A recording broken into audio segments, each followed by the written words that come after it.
gun at that car that pulled up next to him, causing the other folks to start shooting back.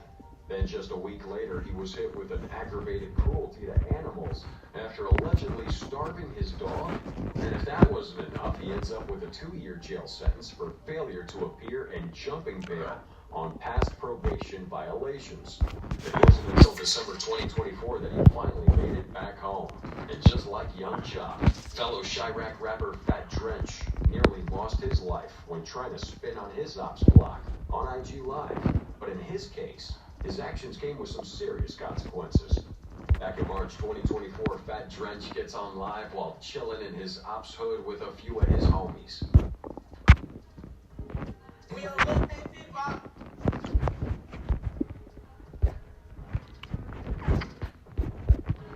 After a while, the live gets paused, and when it comes back, Fat Drench was acting like he just dodged death in a shootout with his ops.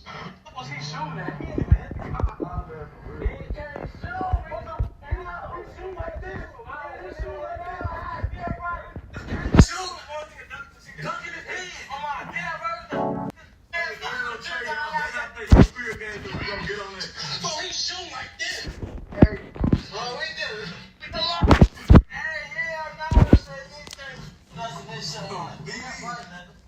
Some fans on social media thought it'd be all clout chasing, but nah, it was real. From his other post, Mr. Fat here made it clear that he was really about that life.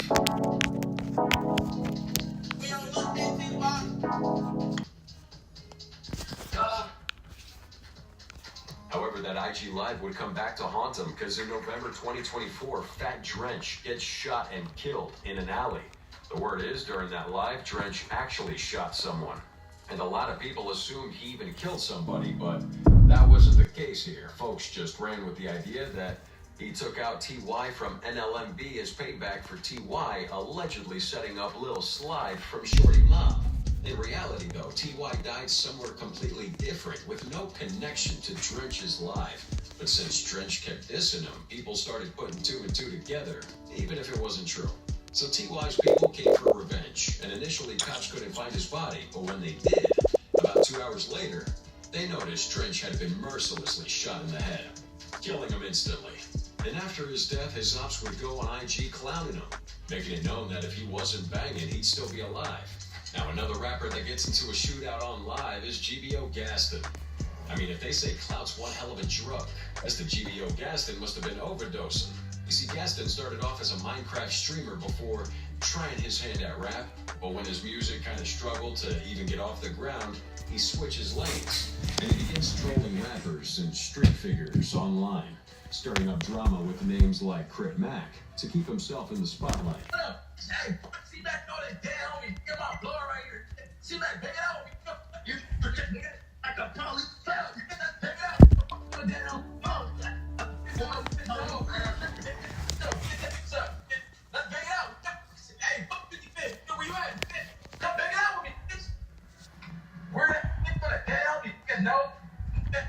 In another IG Live, Gaston straight up threatened to shoot an op if he dared step outside a barber shop. The tail cut.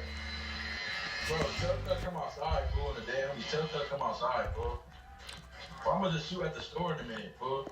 I'm gonna shoot up this bar, cut him, come outside, bro. And while Gaston's tough talking, his so-called op wasn't even active on the live. But when the dude finally stepped outside, Gaston fired a shot. Missed. That's on my mama's house.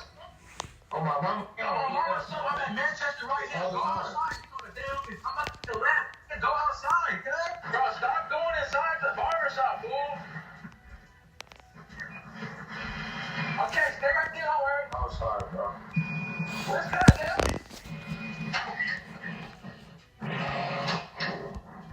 He shot and he missed.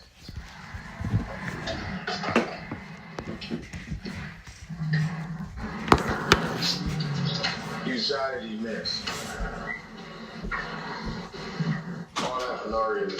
And as you saw, the dude he shot at was completely unfazed. Instead of ducking and running, he mocks him for shooting and still missing. Realizing his embarrassment, Gaston had no choice but to dip out of there. But believe it or not, that wasn't the wildest thing he'd pull. In 2022, Gaston posted this video of himself throwing a cup of urine at Nipsey Hussle's mural in LA.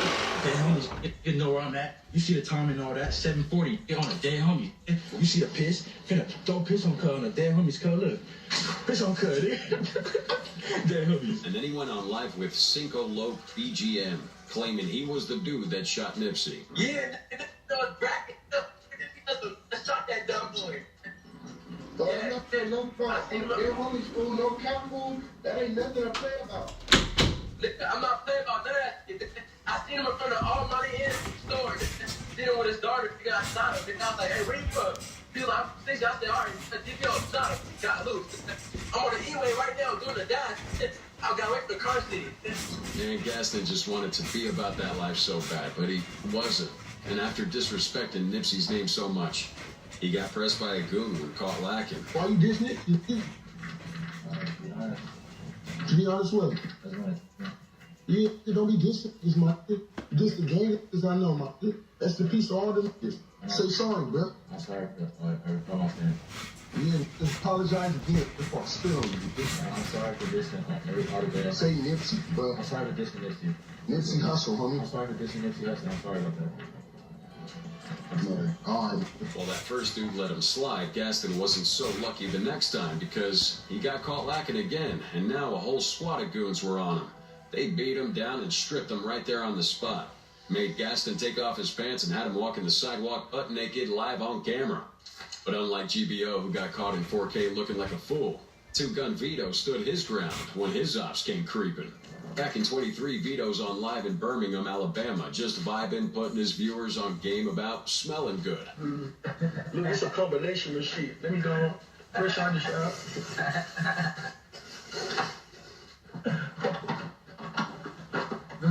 Hey, give me a yeah, give me a Hey, y'all can't afford that shit right now.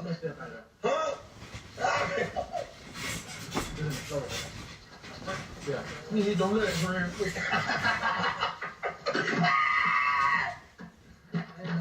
I look fresh out the shower. I told y'all I was coming. You know I'm a dub boy. Hey, Johnny, give me a buck. You know I'm a dub boy, man. They say I stink. Who stink? Who stink? That smells so good right now.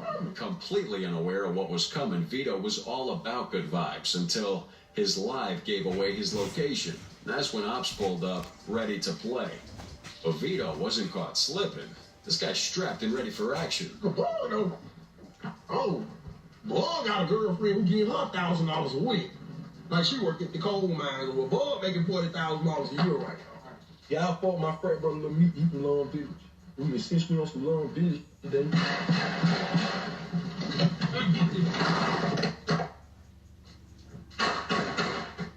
Maybe.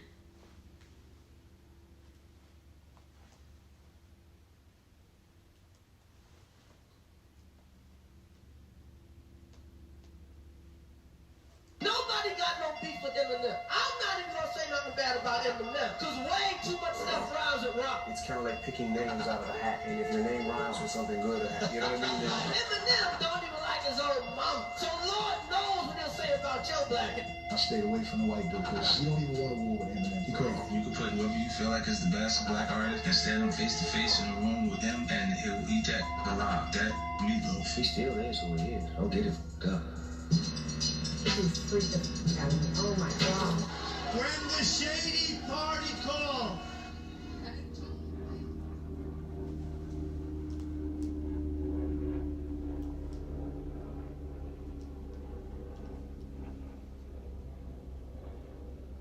From completely crashing out on Agent.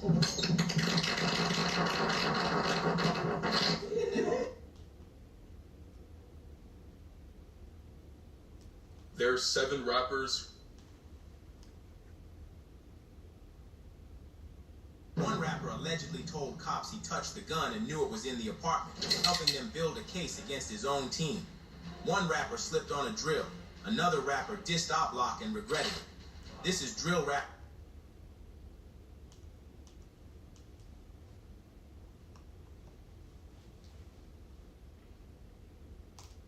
In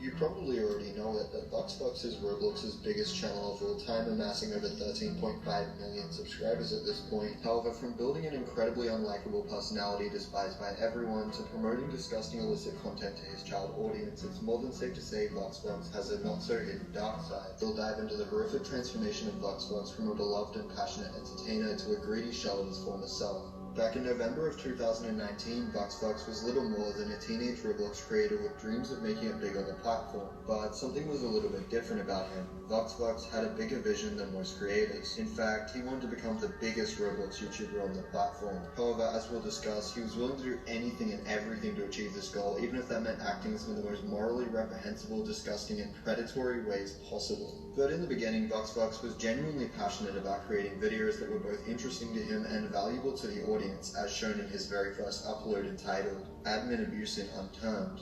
Roleplay? No.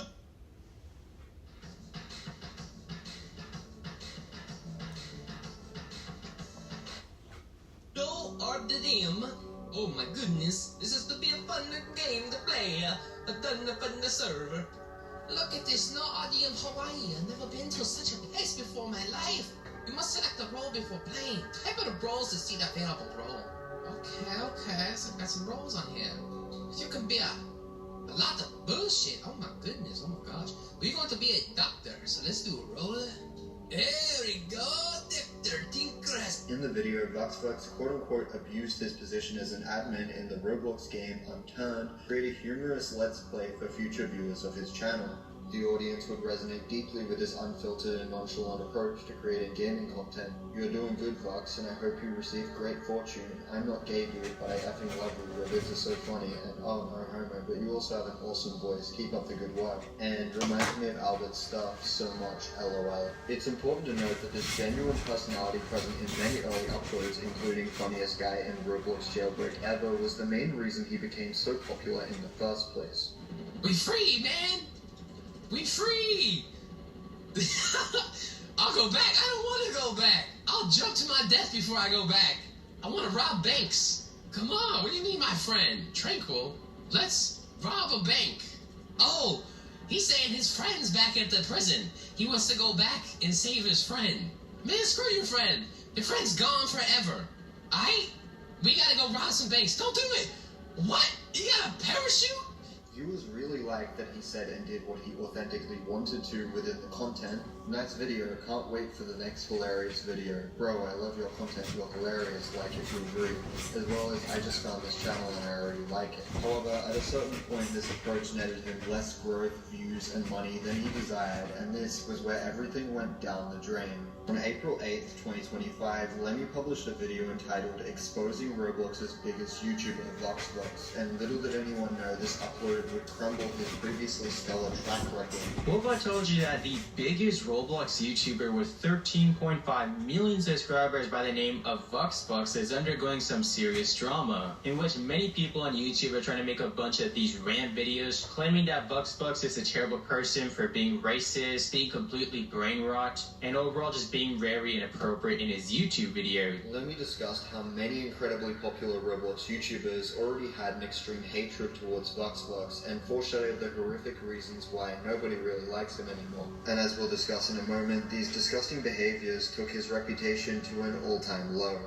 That absolutely hate VoxBox. And I mean, take a look at some of these videos that VoxBox will be uploading on his YouTube channel to his 13.5 million subscriber fan base. So it's pretty clear why a bunch of Roblox YouTubers hate him, and considering the fact that he is literally the #1 most subscribed Roblox channel of all time. He has more subscribers than KreekCraft, more subscribers. As next, Lemmy explored the gradual dissipation of VoxBox before revealing the horrible path he's taken in recent times that may or may not end his career forever. To bio. Now if you take a look at this, he first created his YouTube channel back in November 9th of 2014, and now he has about 3.3 billion views on his entire YouTube channel. Now in the beginning of VoxBox's YouTube career, he was copying one YouTuber. Now you might be asking, who was that YouTuber that he used to copy back in 2014-2015? Well, that YouTuber is Flamingo. VoxBox used to copy Flamingo's old YouTube channel by the name of Albert Stuff. Except the problem was that VoxBox's old video videos where he was copying Albert stuff was actually pretty funny. Like, VuxVux was really good at copying Flamingo and making good videos. I can't lie, I was watching those videos back in the day. He made really good auto rap battle videos, and that's what he was kind of known for, just making auto rap battles content. But eventually, sometime down the line, VuxVux's channel started to slowly die out. Because after all, people aren't going to be entertained with him making the same type of videos. So Lemmy would showcase one of the first disturbing videos that VuxVux published in a greedy and immoral attempt to garner mass viewership on the platform. A little bit different. He saw a bunch of people making Brookhaven roleplay type videos, so VuxVux decided to join in on making those type of videos, and that's when he had another resurgence with his channel. The problem, however, is that a lot of these videos are very questionable. I mean, just take a look at this video right here. This video was 17 million views, pretend to be a girl in Roblox. Such a simple title, 17 million views is crazy. You see, VuxVux had noticed that his kid audience was much more likely to click on inappropriate and suggestive themes in the thumbnails and titles. However, unbeknownst to him at the time, this single horrible decision would be one of the most controversial of his entire career, and for good reason. But things were about to get a whole lot worse. At the actual thumbnail of the video, it's VuxVux dressed up as a girl, except the girl is wearing a bikini and has a very large chest. Now, in a lot of these random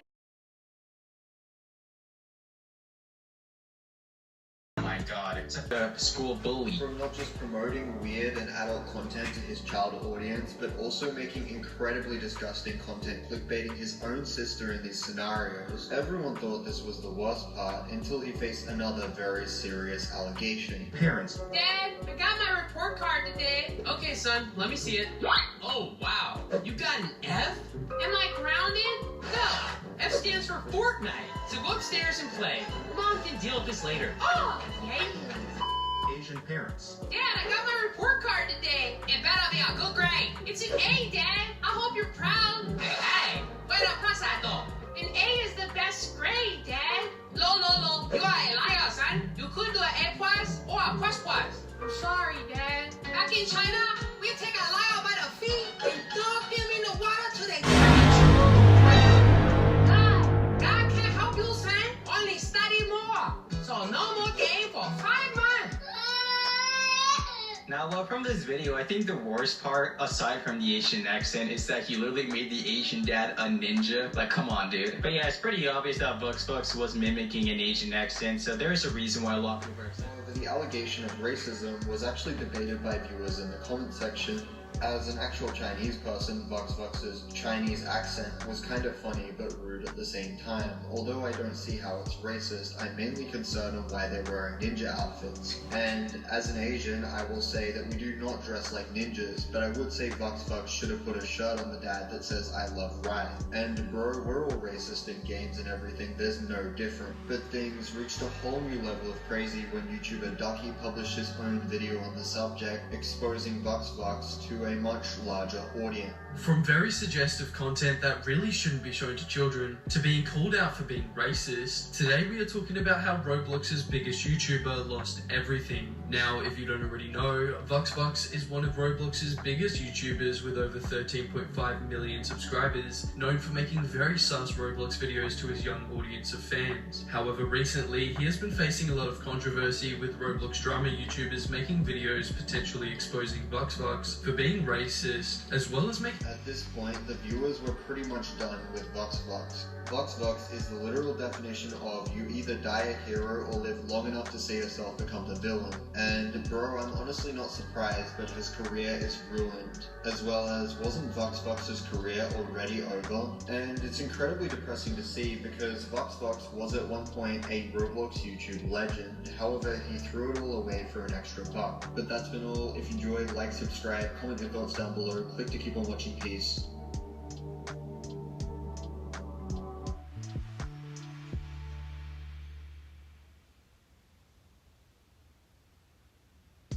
It's Minecraft, but there's custom minecarts. And today we've got a mod that allows us to make a whole bunch of different rails, minecarts, and all kinds of contraptions for your roller coasters. And hey, YouTube bet me that you can't subscribe to the channel before this minecart reaches the top of the roller coaster. So to prove them wrong, roll over the subscribe button down below. It's free and it helps out a ton. This might look like a ladder, it's actually a wooden rail. It's slow. Wow, that is... my brain hitting the wall. That was a wild rail. You can actually go faster. This is the maglev rail. Ooh. Look at that. It's like a regular rail. What? Look at that. That does not seem... Wait, we have to compare it. Okay. Okay. Mr. Wise Guy. Sorry. Come on, let me get one over here, and we'll all ride one, okay? Oh, you want to do the wooden one? Yeah, I'll do the wooden one. Alright. Okay, let me get this a little bit more. Well, don't give yourself more. Yours isn't longer than anybody else's. Alright, wonderful. Alright. This for me. On go. 3, 2, 1, go! Oh! Okay, well, I came in last. Slightly. I felt so good looking at Brandy, and then I looked terrible looking over at him and seeing that I was slow. Oh, God. Hey, Skip, you're gonna add those over here, too. Yeah. Okay, let's do a test, Mr. Wise Guy. Alright. There's no powered wooden rails. Well, that's where you're slow, Brandy. Okay, well. It's not about the speed, alright? It's importance in the hair. It's efficiency. I'm gonna find a hair in your turtle soup when I'm done. Locked in. On go. Alright. 3, 2, 1, go, Brandy! Brandy? Let's start! Let's go! Yeah, baby! Okay, you get a lot of speed from that one. So that's how you make it fast. So our next rails are the light speed rails. Whoa, look at these. I can't, they're moving too fast. So that's the powered version for this. I'm ready. Go! Whoa! You okay, dude? I can't even turn the camera fast enough for that. That's awesome. They are very fast. Very fast. Alright, open wide. Feed me, Brandy. I got you. Are you ready? Yep. Order up. Oh, that was great. Wait, skip. Yeah. Can we get like a trail going up for this? Ooh. I want to see if it like rockets up. Okay.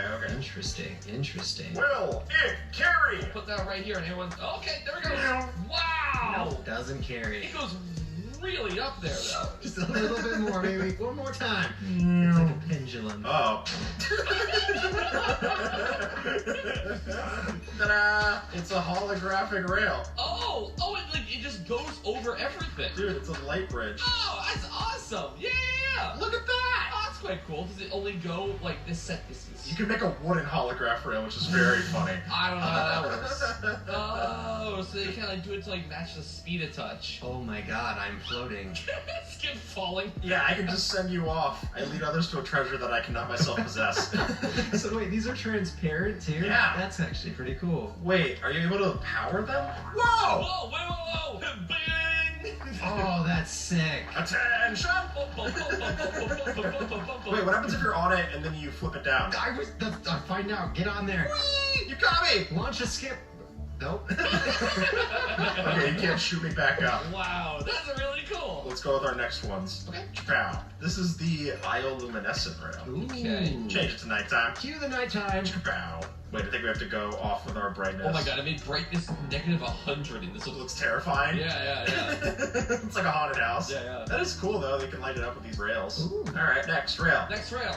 Next rail. There he goes. Randy's on his way. Yeah. Alright, this is a locking rail. Ooh. It looks like a bear trap. It does. Let's roll over it. Oh, I'm stuck. Until Oh no. I give it a redstone signal. Oh. It pops your tires. Yeah, like you could do this. Ah, okay. It's the opposite. Oh, that's actually kind of fun. Okay. It's like a police blockade. Yeah, this is a toll booth. Yeah. That'll be $1.99. Oh no, in Minecraft too. Are you carrying fruits across state lines? No melons in these pockets, sir. Go. Alright, sorry. Powered locking rail? Let's check that out. Oh, it only goes in one direction? Oh. So you can make things that just never return back to you. Oh, sorry. Bonk. Okay. Yeah! Oh, so then it just goes, oh, that's way better than the other one. Yeah. Oh, and you can toggle which one it is. What? So if it's on or off depending on the signal. That's interesting. Okay. I have one big gripe with this mod, and that is that none of the rails go up. That is annoying. Wait, there is a rail called a parallel rail? This one just goes straight and never turns. That's specific. Nice. Just getting it out of the way. Straight as it could be. Whoa. Ooh, little face. There goes Francie on the straight tracks. You guys want to look at some of the different mine carts that we have? Different mine carts? Yeah. Oh boy. Alright, let's start with the push carts. Push carts. Push carts. Where can I do that? This is a wooden push cart. Ooh. Okay. So this is just more player control, so I can just go back and forth at my own whim. I can do that too. Slowly. Oh yeah, brace me, big boy. Oh yeah? Yeah. Oh, Skip has the muscle. Okay. Oh. Okay. Dude, I pushed you all. Oh my gosh, the rise and fall of Brandy. It happens so fast. This is the iron push cart. Look out. Oh, it goes even faster. Yeah, Brandy, you're back off. I was you, dude. I get it. Wait, so does it like control itself at like any surface? Because those are like unpowered things. I don't know. Like, can you control yourself on the light speed?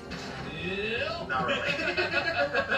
I saw you grinding to a halt for a second, though. Yeah. Yeah. Oopsies. It was fancy. Well, I kinda can. Look. You can. Look at that. Hey. Wow, I was like a screensaver. Oh wait, we actually have like a railroad crossing. Oh, that's what we need. This is fitting. What's the push cart for this massive thing? Oh, there's a piston push cart? Ooh. What does it do? Whoa! Whoa! Oh my god, okay. Calm down. Okay, well those rails are clearly fast. I don't know how to push with this piston cart. Let's find out. This is like a Dora segment. Do you see it in your controls? Where? There's something called a mob spring. Okay. You can link together two carts. Oh, two of this. What? Oh, what? Oh, that's cool. Look at that. We have like a whole train. Go, Brandy. Pull me. Come on, Brandy. Brandy. Pull me at light speed. Give me a little bit of... Pull me. I refuse to Give me a help. little bit extra sauce. There we go. Okay, you guys are pretty... Oh, God. I feel like those billiard balls. Okay. Disneyland time's over. Oh, God. I'm not feeling so good anymore. Now this is a screensaver. I didn't feel safe. How do we make this thing work? I'm trying to figure that out. Is this the kind of rail to use? Producer time. How do you use... Well, do you have to power the excavator rail? Yeah, but it just bounces it. Yeah, okay. Well, I mean, that's the start of something, right? There is movement. You're right. There is movement. Signs of life here. There's gotta be a better way. Someone in the comments must have said, like, mod no work, help. I was need that.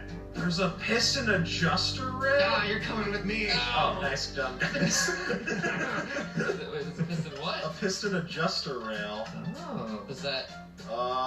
Let's find out. Ah! Oh. Look at that! And then if we go back over, it goes God. even bigger. No, why is it getting so long? What's it they do though? It's on a block. How do you get it to retract?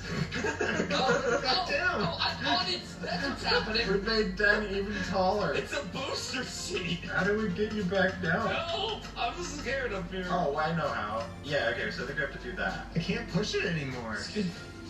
It's too tall. Dan, eject seal, cuz. We made it too tall. We made it too tall. Our scientists were too preoccupied with what we could do. We didn't ask if we should. Oh no, Dan, I'm sorry. I'm back. Oh, you're here. You're fine. Oh, there we go. Oh, we did it. We did it. Look. Yeah. So it goes over the on. Oh God. I picked it up. Wow, look at that, dude! You're taking it from the sea to the air. That's a naval aircraft, but not in the way they thought of it. Oh, there you go. Oh, what's the sticky one do? Hop on it and find out. The sticky one, plus the ability to snap the cart up by pressing up and down at the same time. Snap the cart up and launch it. Whoa! Whoa! Did you control that? I think so. Wow! You did not. That was sick. What did I do? I think you just invented skateboarding in Minecraft. What did I do? I didn't see it. You like ollied it. Yeah, press the there you go.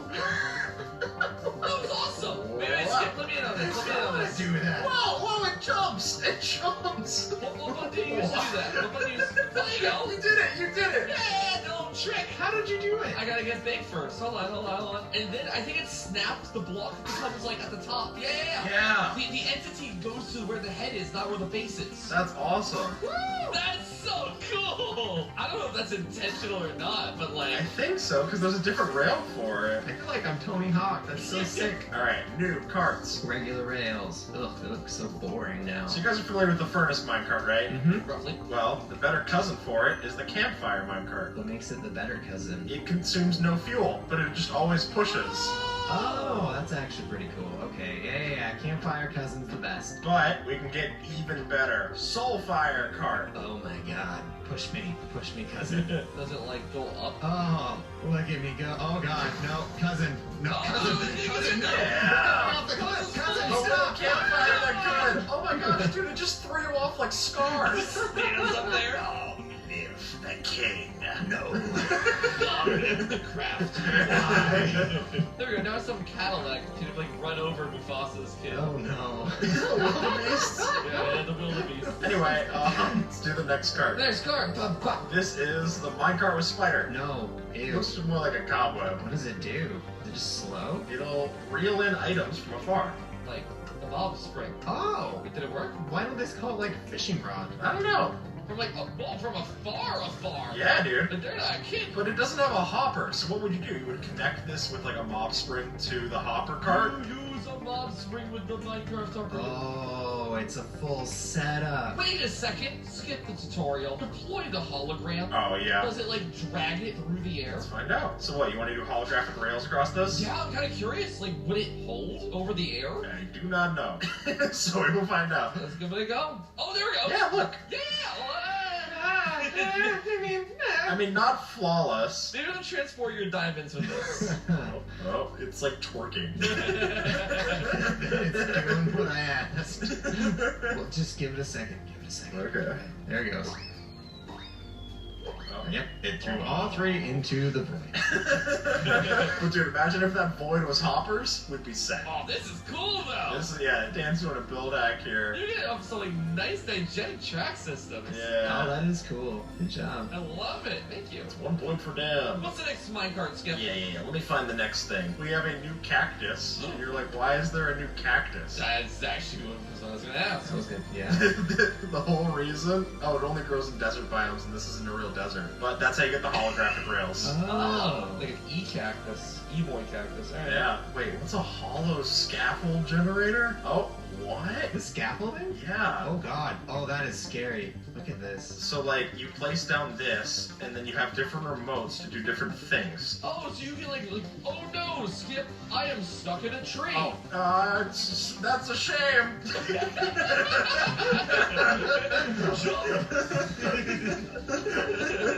Whoa. Oh, okay, not that. Use that, Dan. Whoa, what? Wow, that's really cool. You create like a lot of blocks with this thing. That is super cool. That's the shattered hollow scaffold remote. That's awesome. But if, is it gonna, like, explode? That's the light is flashing red. I was a little wondering that too. Whoa. Oh god, that one's cool. Dude, you're having a lot of fun here. Oh my god. This thing is way overpowered. Oh my gosh, Branzy, you put up a metropolis. I'm making a city. You can't stop us, dude. This is going crazy. This is all like one use of this remote. This is crazy. Yeah, I thought there'd be like a limit at some point. Nope. Okay. Nope. The only limit is your imagination. Guys, this is pretty sweet. Want to clear the board real quick? What? No, not my city. No. I can't hear you over the construction happening.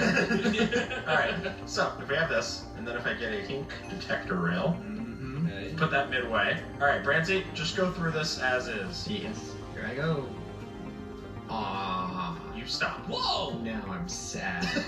Now I'm going to go through it. Okay, I'll get out of the way. Pink flag, I go through. Oh, that's actually cool. So, you can make different dyed Oh, flags. so you like have to have an object for it to function. What? Yeah, you have to have it in your hand. That's really cool. They're also just really pretty. Wow. Like in a weird way, the colors are really nice. There is a fun game we can play with this already. Go ahead, Branzy. If you get a bunch of these different colors, Okay. then we can start out like we did before. Wait, can we play Guitar Hero? Exactly, that's pretty much what it is.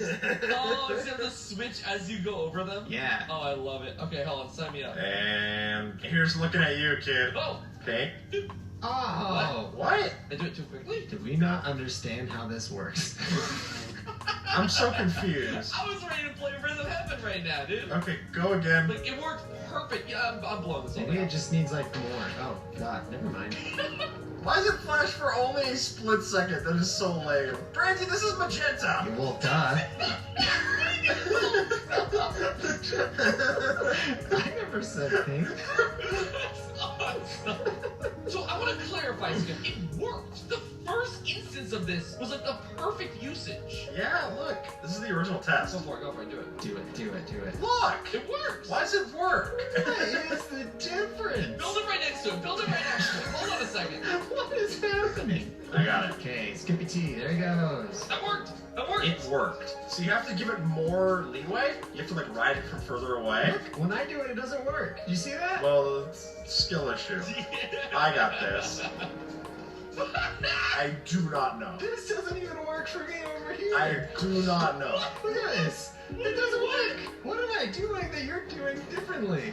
Well, now it's stronger for you. It just stops working. Brandy breaks it for me. What is your prop? Do we have to use like the hyper light? Why? Next time. Figure out why it's not working and edit it onto the screen. Okay, well, karate chop that out of the video. Brandy, I want to show you a test. Hold on, okay. So, right click it with an ender pearl. Of course. Ender pearl. Alright, power. It's a stasis chamber. Oh, that's actually really cool. Oh, you just power it. You just power it with redstone. Oh, that's quite cool. I love this minecart. Teleport me. Hey! There we go. Look at that. You did like the Herobrine ritual when I was summoned. Don't read into that. Humana, Glorial Morial, give to me, skip the tutorial. Oh my god, where's the space? It didn't work. Oh, it's just going the whole way through. I can turn off my skin layers. Our last thing that we can do is we can give an upgrade to our minecarts. Oh. And we're gonna do this with TNT minecarts on. Wrong button.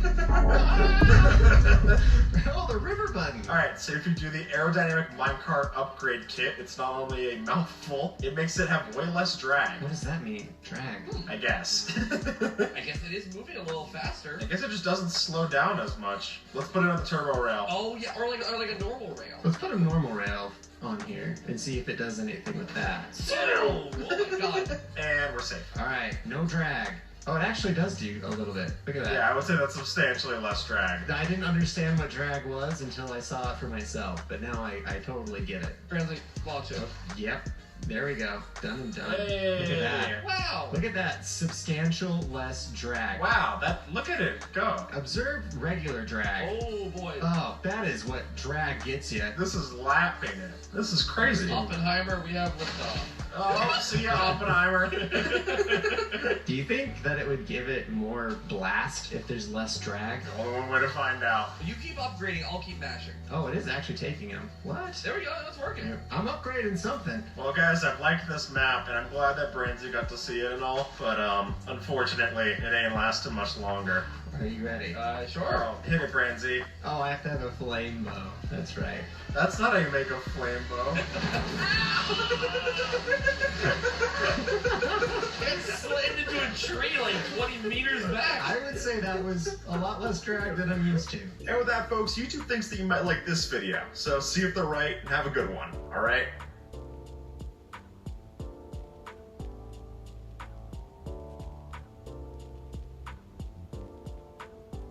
This is everything you need to know about Minecraft as of 2024. Every update, life hack, building trick, it's all in this video.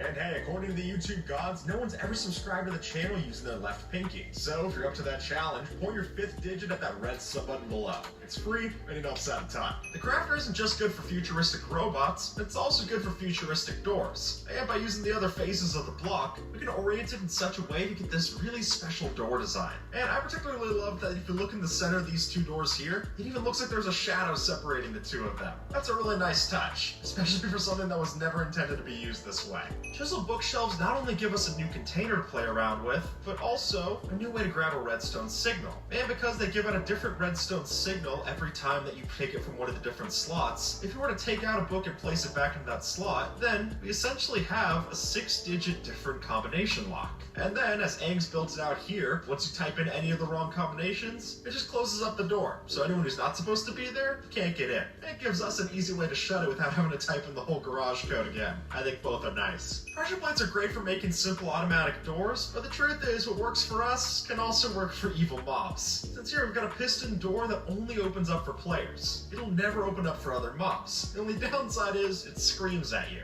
And see, the reason for this doesn't just come down to the Skulk sensor, but rather the Skulk Shrieker. See, just using a calibrated Skulk sensor alone would detect for any movement, but we're filtering that out by using the Skulk Shrieker. And at that point, it powers the note block, and we're able to walk inside. Maybe just a pain to your ears. Whatever it is, it's cool by me. With the armadillo coming to Minecraft, it's time that we give it something to eat too. And that's what this user thought when they made this termite mount for the armadillo. But I know what you're thinking, we don't exactly have termites in Minecraft, and that's why this is so ingenious. Because by just using melon seeds inside of an invisible item frame, from far away, they look like the bugs. And I think that's just adorable. You can even rotate them to add extra character. Very nice. At first glance, these slimes look normal, until they start jumping. Since now, you can actually add the jump boost effect to slimes. And yeah, I don't really think they're coming down at this point. Villagers got a huge debuff in some of the later 1.20 updates. Since while it's true that you're able to cure a villager from a zombie villager to get a discount, it's no longer possible to cure and re-zombify that villager multiple times to get a bigger and bigger discount. Since now it only gives that big discount on the first time, which makes machines like the ones that we've shown off in the past a lot less useful. But in fairness, being able to re-zombify the same villager to get mending books down to 1 emerald apiece, yeah, that seems pretty broken. So as long as there's still some discount, I guess it's fine. Although it does unfortunately mean that this trick that we've shown off in the past, to use librarian villagers to get infinite emeralds, that's no longer gonna work. Or at least it won't work on new villagers. If you have any beforehand, you'll probably be fine. Some clever players have found out how to turn these armored trims into full RGB armor. And now your player can match everything else in your house. Finally, we've got a feature from Bedrock placed into Java, which is that now if you were to go dye items that have already been dyed into a different color, we can actually change their color back. Which means you don't just need white wool to make yourself blue wool. But if your wool was already dyed red, then you can actually change the color like so, which gives you a lot more freedom for how you craft these things. And I love this feature enough when it was put in vanilla tweaks. I like it a lot better in a game. Hey, even if it doesn't make logical sense, I'll overlook it this time. It could just be our little secret. Now when you beat the game and the credits start playing, you don't have to worry about missing anything. Since not only are we able to speed up the credits scrolling down the screen, but we can also scroll back up to see if you miss anything. Though, speaking of someone who's read the credits before, even if you take the time to read them, they don't help out that much anyway. You're best sticking to the escape key on your keyboard and just skipping these. Horses have never been particularly well loved in Minecraft ever since the Elytra was added in. But it seems like 1.20.2 changed that. Since ever since this update, if you're riding on a mob like a horse, you'll be protected from all small mobs, like baby zombies. And then if you're riding something like a camel, then all standard sized mobs will not be able to hit you. Which it's hard to say that these are better for evading mobs than just flying away entirely, but if you're trying to move mobs on the ground floor, this is also particularly useful. And especially because with a camel you're able to have your friend on your back. If one of you happens to get low on HP, then the other one can steer while the other one fights off the mobs. But I wouldn't get too happy just yet, since along with these changes, we also got the change that a mob is able to attack you with just the bottom of their hitbox, assuming your head's in range. And what that means is that if you have a build like a mob dropper that moves hostile mobs down to here, then you probably had to readjust it because of this update just to stay safe. And so if you wondered why your zombie grinder was all of a sudden hitting you when it didn't used to, this would be why. Who knows, maybe bring a horse down there. With the new /ride command, we can have any mob placed on top of another, and the results quickly get out of hand. If you thought spider jockeys were bad enough, then you haven't seen anything until you get to the likes of a warden jockey, or a bee jockey. Really, there's so much to play around with here, just boot it up and try it yourself. It wasn't just our background music that got different sounds in 1.20, but also our step sounds. Since now, whenever you walk on a block, it would play a step sound in all cases, which seems like it would make sense, but in the past, you wouldn't hear any sounds from your footsteps if you're walking along the edge of a block with air or fluid that was next to it. And so just tiptoeing like this, no sounds. But it's not just that we get sounds while walking next to fluids, but we also have the ability to hear sounds while we're inside of fluids. Since walking on the ocean floor in this update would also produce a step sound for the block that you're stepping on at a lower volume and pitch, making it sound like it's underwater.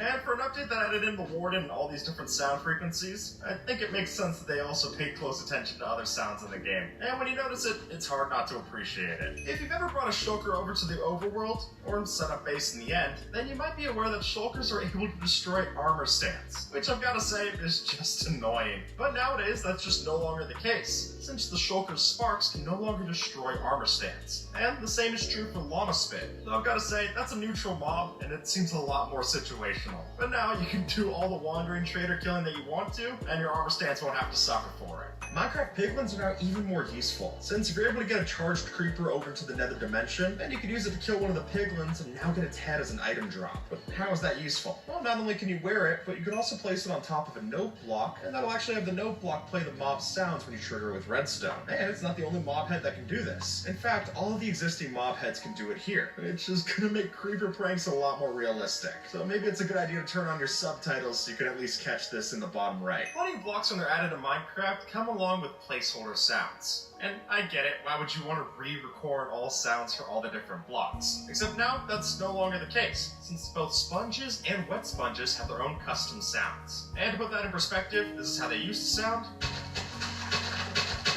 and this is how they sound now.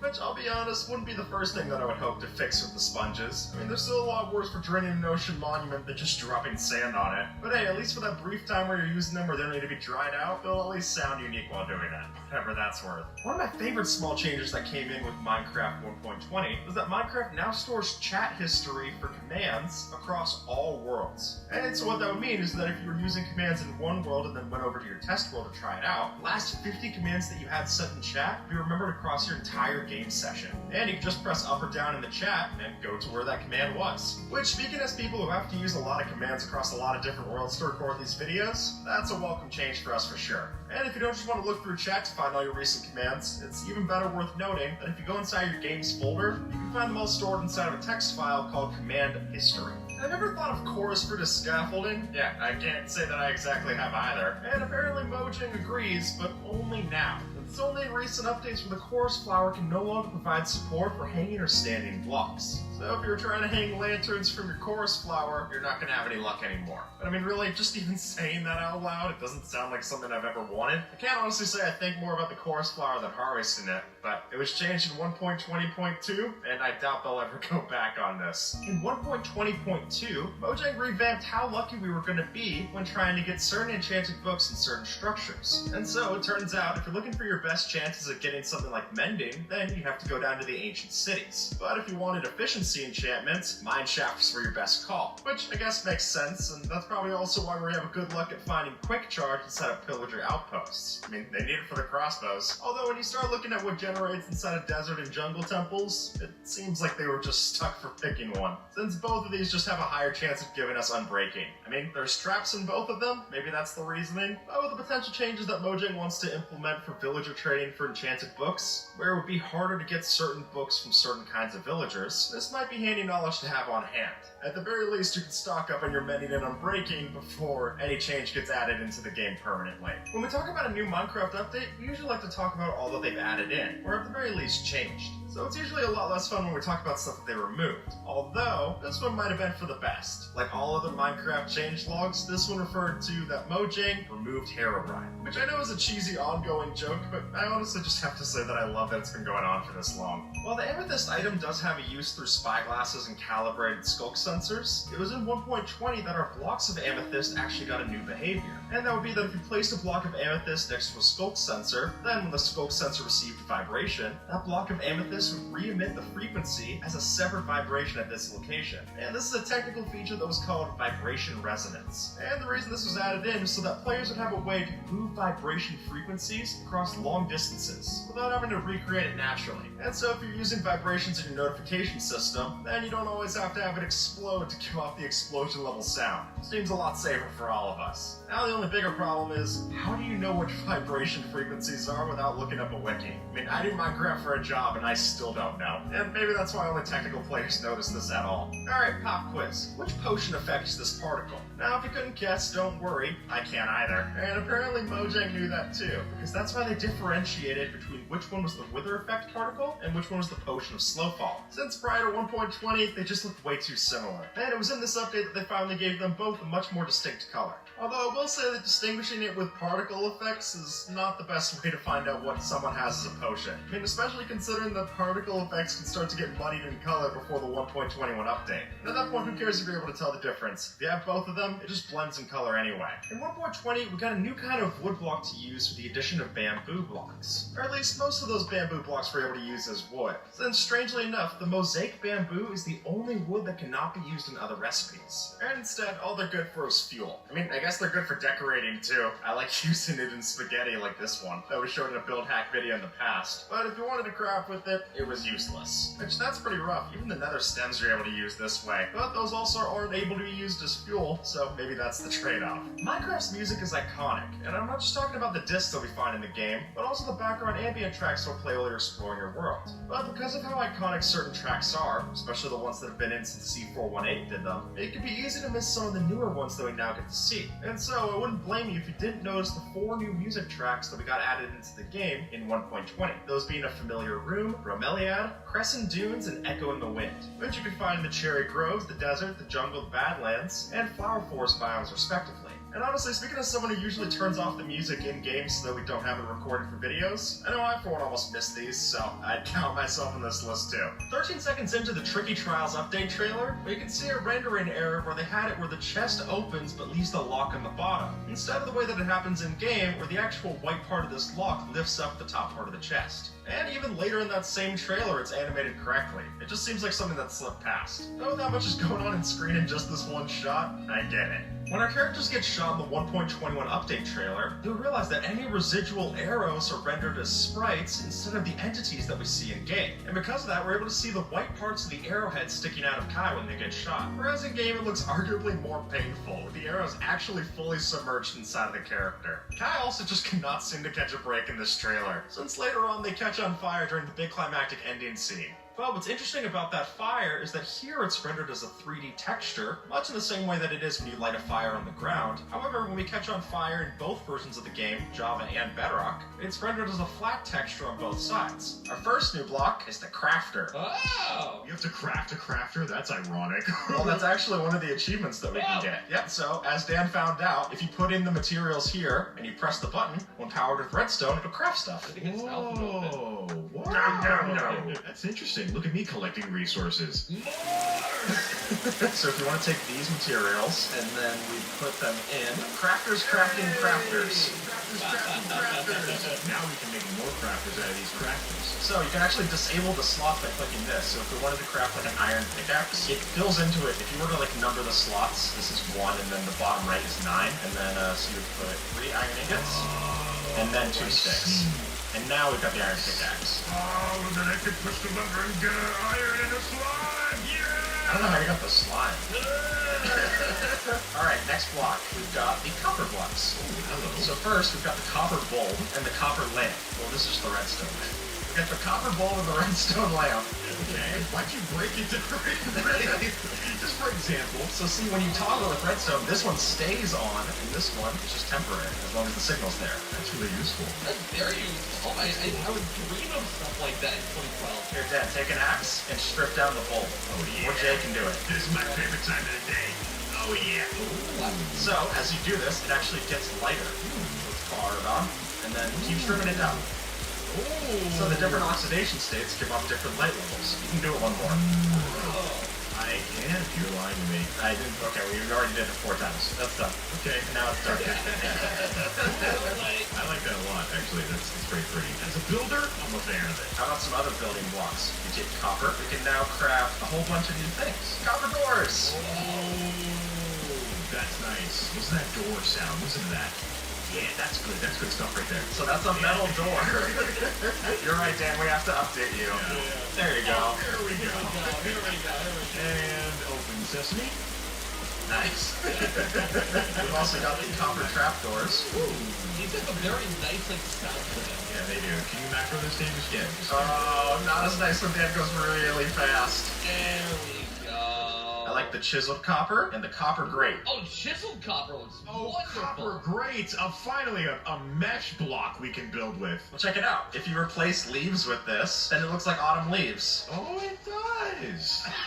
Sorry, I got fall allergies. Ah, rust. Look at this, Jay. How majestic. Beautiful house. It's got even more new blocks. This might just look like a pile, but it's a pile made up of the new tough stairs and slabs. How tough are you? And then if we take the tough and we put in the stone golem, we can get all the new tough variants. A stone golem? No tough golem. They didn't leave that one in. Yeah. But look, we've got new walls, polished tough bricks. Yeah, tough bricks, huh? I can build my tough castle with these tough bricks. Tough bricks looks awesome. I love these bricks. These bricks are great. Whoa, these are awesome. I like the little Wind Waker swirls on these. These are great. Yeah, my favorite block in Minecraft are stone bricks. Oh, really? So this is, yes. So, all these new tough and copper blocks are going to show up in the trial chambers that we're going to see later. Ooh. How about some more ways to decorate your house? There's 20 new paintings added into the game. 20? I love some art. Actually, Jay's base might be a good place to show these. Oh, wait. I think I actually got a new one right out the gate here. What'd you get? I got Packed PNG. Oh, yeah. Isn't that great? Oh, I love it. So that one's called Unpacked. Oh, that's wonderful. And they got the same artist to return to do them. That's the coolest detail. That's cool. That's cool. This one freaks me out. The villager one. The American Gothic. I don't like that one. It's just the head turn. It feels too off.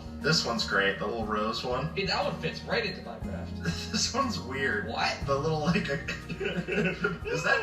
Does this count as nudity in Minecraft? Are those two black pixels something?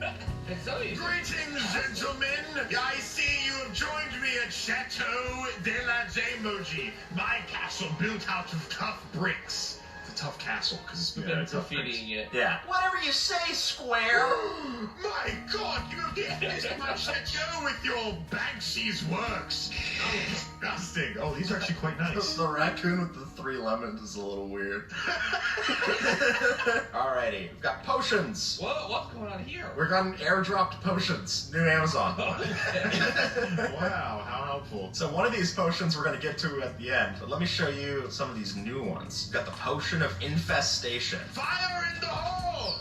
I went further than I thought. You're really far. What does that do? So this one, anytime that you take any damage, you have a 10% chance of spawning silverfish. Oh. Look. Hey, there it is. That truth just above the 10th hit. It was a silverfish. So if I was to have this, then if Dan just keeps punching me, eventually I'm gonna get silverfish. Wait, do they like work for you? No, they're gonna attack me. Oh, it's not a good thing. You don't want it. Yeah, so this will be in the traps in the trial chamber. So it's just in your skin? Ugh. Yeah, I don't like it. Well, in fairness, the way that you get this is by drinking stone. So that might have been a first tip off. Let me show you the Potion of Oozing. I don't like the name of it. So if I drink this one you have to die. It'll summon slimes where I die. Oh no, that's gross. They're living in your skin. I hate that. So technically with this, you can make anything into a slime farm. I guess so. Just spray your mob farm with this, and then now you can get the slime to make the slime block and make more potions. The side hustle hack, folks. The particle effect is awesome. Also the little icon in your inventory. Oh yeah, it's like splitting apart like an amoeba. Yeah. Alright, let's show off our last one, which is the Potion of Weaving. Kill me. Okay. I'm on it. No questions asked. You got it first. It places down multiple different cobwebs. Oh, it does, and the slimes got stuck in it. How gross. So imagine you're fighting a mob down in the trial chambers, and then all of a sudden it just leaves down some cobwebs. It's gross. Yeah, I don't like that it's like still coming off. Look, I got like ticks on me. Oh, yeah. I look like Pigpen for the Peanuts. You do. You do a little bit. On to the next one. The Sherds, Trims, and Banners. Where's Jay? Jay, are you back at your house? What's that? I'm in my castle. Oh, no! Oh, well, sorry, we've been breached. A science experiment gone wrong. So we've got some new sherds that you're able to find. We've got the Scrape, Guster, and Flow Pottery sherds. Let me show these off. Oh. So this is the Breeze that's on the front. This is the Guster. Face these appropriately. Sorry. It's really bugging me. There you go. This one is the Flow on this side. And then on the back, this one's the Scrape. So it's an axe. These are very decorative. I love it. Oh, this is so satisfying. I want to put something in it. I want to grow something out of it. So you actually can put stuff in it. You can put items inside. Whoa, wait, what? And then if you shoot it, it breaks. This is Legend of Zelda style. This is excellent. Wow, that's the best feature yet. I love this. Hearing it go. That was nice. That was a nice little sound stim. No, dude, I'm already full. Oh, dude, Hungry Luma's about to burst. That legitimately sounds like a motorcycle. Yeah. Full capacity. Just like. It made me want to go on a ride with me. Next, we've got new armor trims. These are from the last update, but now there's some new ones. We've got the Bolt armor trim, which I think looks like Tron. It does. It looks very peppermint-like, very Christmassy, very festive. Well, you can make it any color. Really? So if you wanted to, you could take the smithing template and then any armor you want, and I can Maybe make put like blue on Netherrack, it would look very very Tron. That would be so cool. Check me out. Whoa, dude. Yeah, it's very Tron. That's awesome. You like my pants? Like totally red. They're like sun bleached. Like all the color came out of my pants. Yeah. I've also got two new banner patterns. One that looks like the Breeze and one that looks like the Flow. The Flow isn't a mob. It's just a nice design. Pretty cool. I like putting this one underneath another one and then it just looks like it's underlined. I cannot emphasize this enough. Alrighty. Jukeboxes. What? Jukeboxes, bird in a cage. What's going on here? You're gonna get a bird cage? Jukeboxes are now able to make any item into a music disc. What? So my head plays Pick Step. What? So this is just with commands. Oh, I was gonna say, what does home music sound like? I mean, this sounds like rock. It's blocks, and the clock is weight. There you go. Okay. And not just that, we also have new music discs. Hey Dan, you're looking good. These are my gargoyles. I interest you in pot. All right, we also got 3 new music discs. We've got Creator Music Box. Whoa. Wait, how do I dance? Dan, will you have this dance with me? Yes, I will. Left. Right. Oh, so beautiful. Yeah, this is definitely like haunted ballerina, like little music box, a little scary. Well, it's a good setup for the not music box version.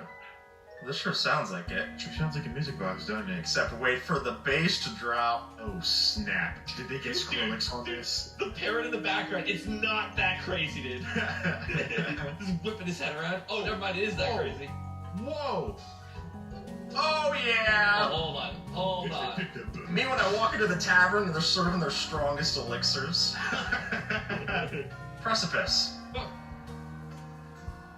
This is a very imperial theme going on today. Or a very medieval theme, if you will. I feel like someone's gonna start spawning from the sky a new elf park. Doves are gonna fall down from above. The bird doesn't seem to like it at all. Oh, they didn't like it either.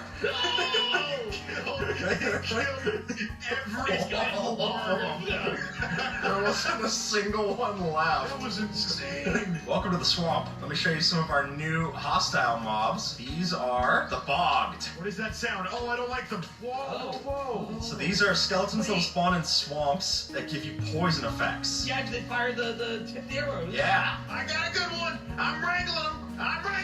Come on now. Come on, I got him. Yeah, we're a little late on crawfish for the boil, so we're just bringing bog.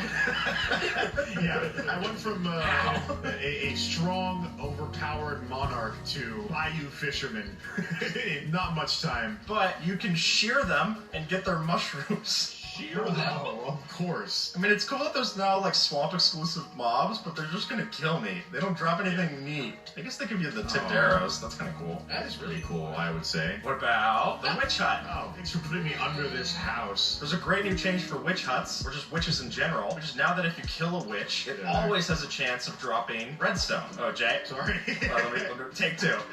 Wait, you can make redstone farms. Yeah. Oh, no. So you already could make redstone farms, but this dropped 7 redstone with no looting.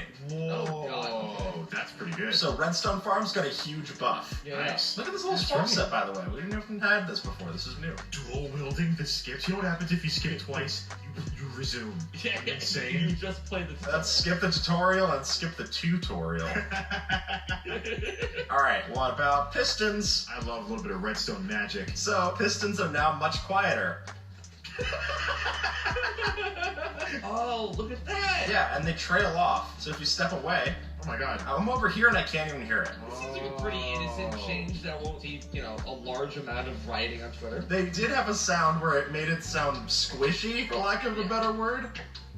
Okay. They changed that because that one wasn't very good. It sounded wet. Yes. Oh, I'm not into that. I'm into Yeah. I'm very glad they just kept the same noise and then just made it, less intrusive. Well, speaking of new sounds, we've got new cave ambiance sounds. Ooh. Oh God! It sounded like a scary fish. Oh God! I hate this.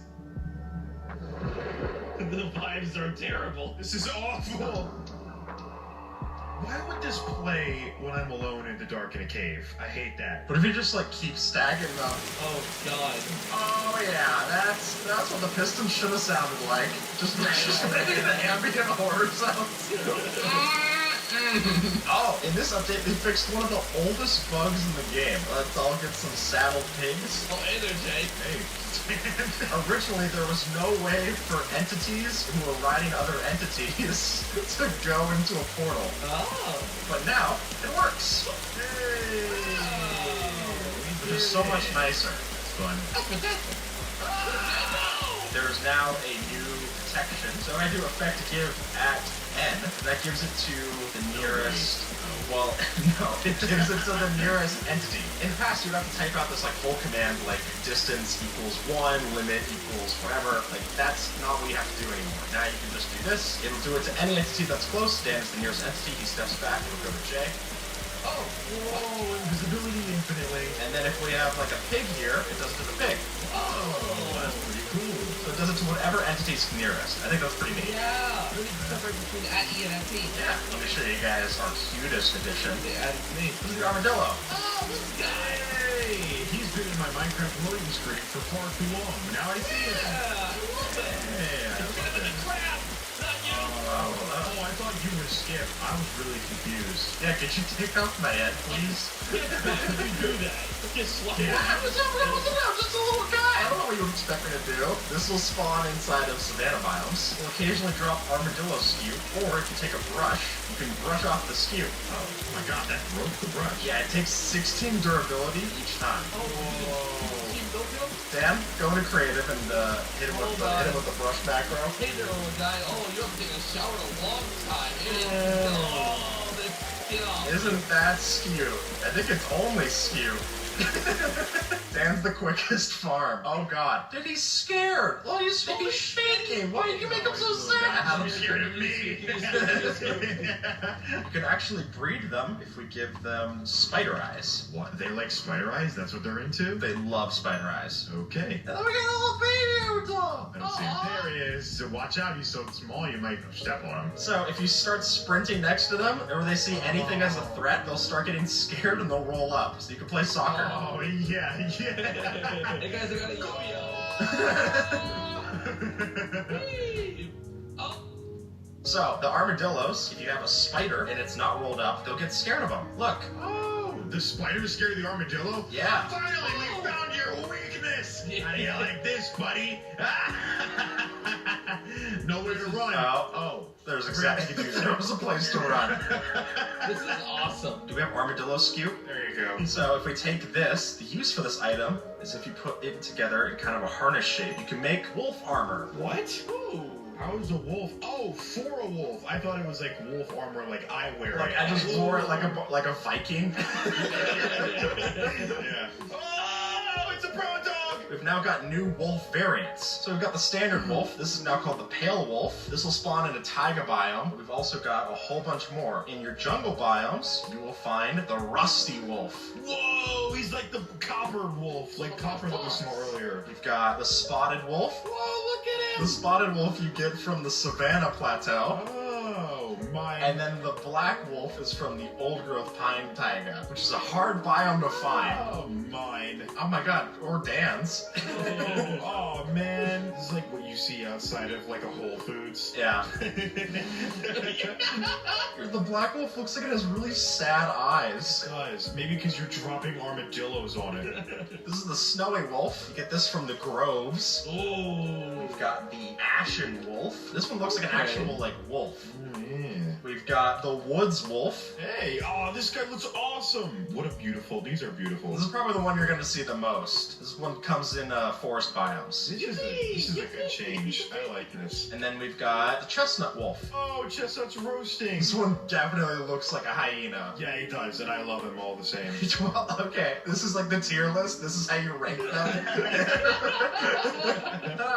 Yeah, we didn't get this one. This one's definitely hyena. Oh, this is awesome. Hey, the whole pack. The whole pack, I did it. Now you're gonna have to show us the wolf armor features. So you can put wolf armor on your tamed wolves. My army! Yes! Great! And that'll block all damage. I think actually no, if I have like strength 255, this is a better way to show this. Wait, is it damage nullification or reduction? Like, nullification is insane! Nullification until it breaks. Oh! So look, I'm hitting it with armor 255. That is awesome. You can actually repair their armor with the Scute, Jay. So see, like this one has cracks on it. If you give it the Scute, here you go. Thank you. Good boy.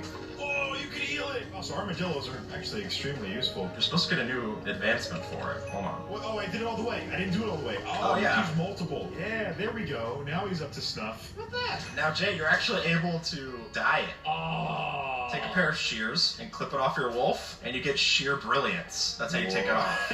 Nice. And then if I take my red dye, and you can dye it the same way that you do leather armor. No way. So you can dye it in like intervals. Oh. And then if I take my wolf, look, it's got like the red coat. What? That's awesome. So cool. Now we've got a bunch of new attribute commands. Dan's gonna like this one. So this is a bunch of new commands. Fall damage multiplier. Oh no, my jeans. Set 20. So long, soldier. Whoa, 3.5. Whoa. All right.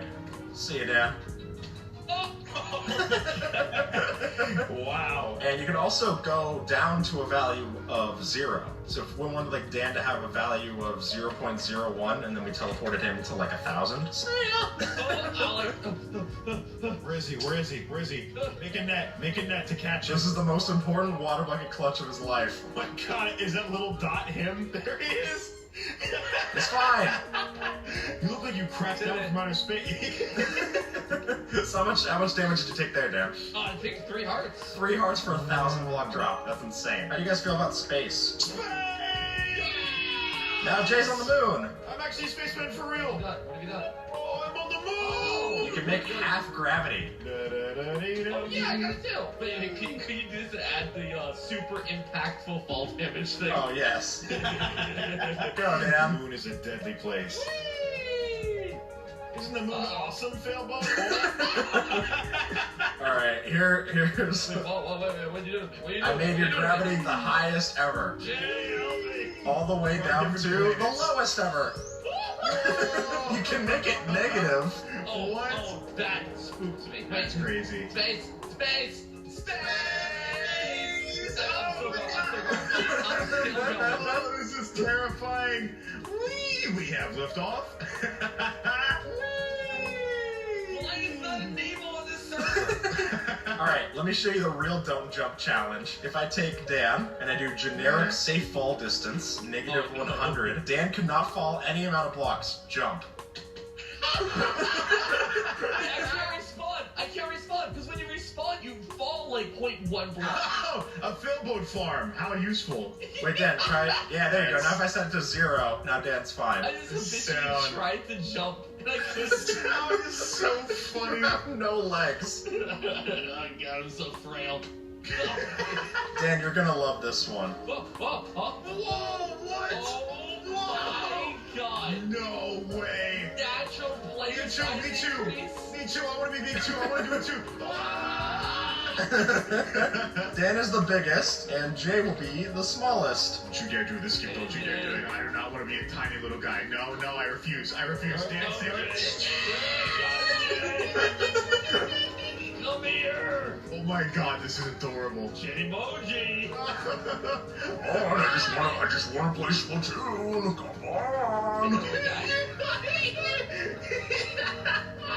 This is a good thumbnail.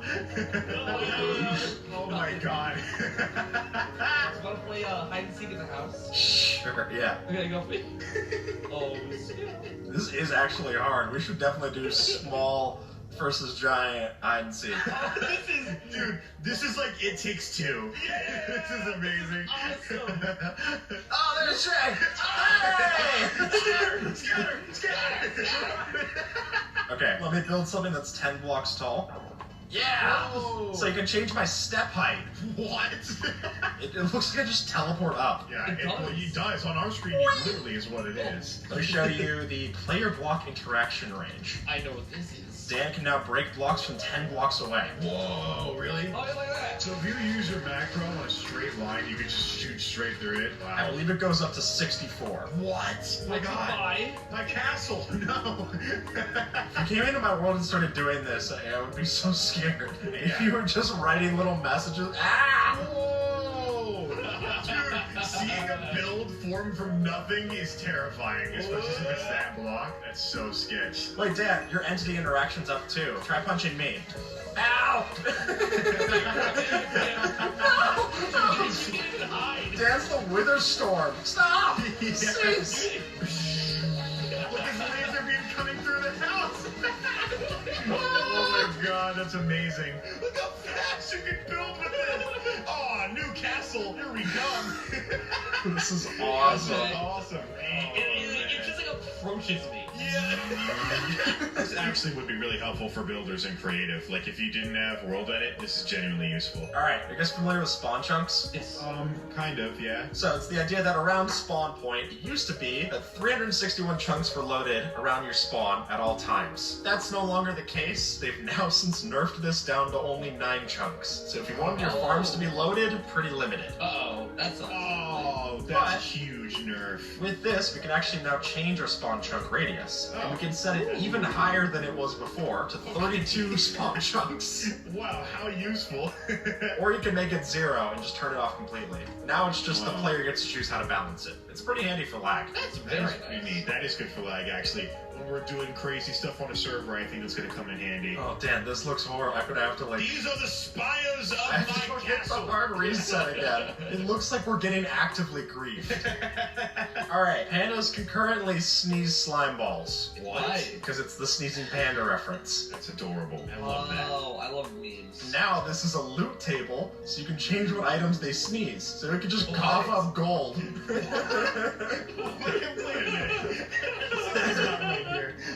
So you can make it sneeze whatever you want. You can make it sneeze a cease and desist. I see why they're in danger. So cobwebs used to sound like stone when you placed them down. They didn't have a sound effect. Now they sound like cobwebs. Yeah, it's not pleasant in my ear necessarily, but with it. So grindstones, we used to have this hack where we could put cursive bindings in grindstones, right? You put 2 of them in, and originally the way that would work is because you can't remove a curse, you could stack enchanted books. But now there's no way to do this anymore. You just put 2 in, and it just blocks it completely. No more stacking cursed books. Mojang hates us. This item got a new name. This used to be called Skew, and now it's Turtle Skew because there's 2 different Skewts in the game. That makes sense. I feel like Mojang got really proud of themselves for learning the technical word for skew, and now it just gets put everywhere. Yeah, it's gonna be one now zombie skew. It's all gonna change over. Spider eyes are now arachnid optical skew. If you have a hopper system for it, it's a skew shoot. Alright, so usually when you used to add the multi-shot enchantment to the bow, even if you were creative, it didn't work. Except for now, it does. Hey! So now we can have multi-shot bows on top of our multi-shot crossbows. But you have to do this in creative. This doesn't work in survival. You can even give it piercing as well. So all the crossbow enchantments can go on bows, and all the bow enchantments can go on crossbows. Alright, so if you guys go into your menu, like let's say you hit the controls menu, you'll notice it's no longer dirt. It just blurs it. Whoa, it isn't. Whoa! Oh, yeah. Is it gone everywhere? Yeah. Oh, it is. No more dirt. Wow, they cleaned up the place. What have they done to my game?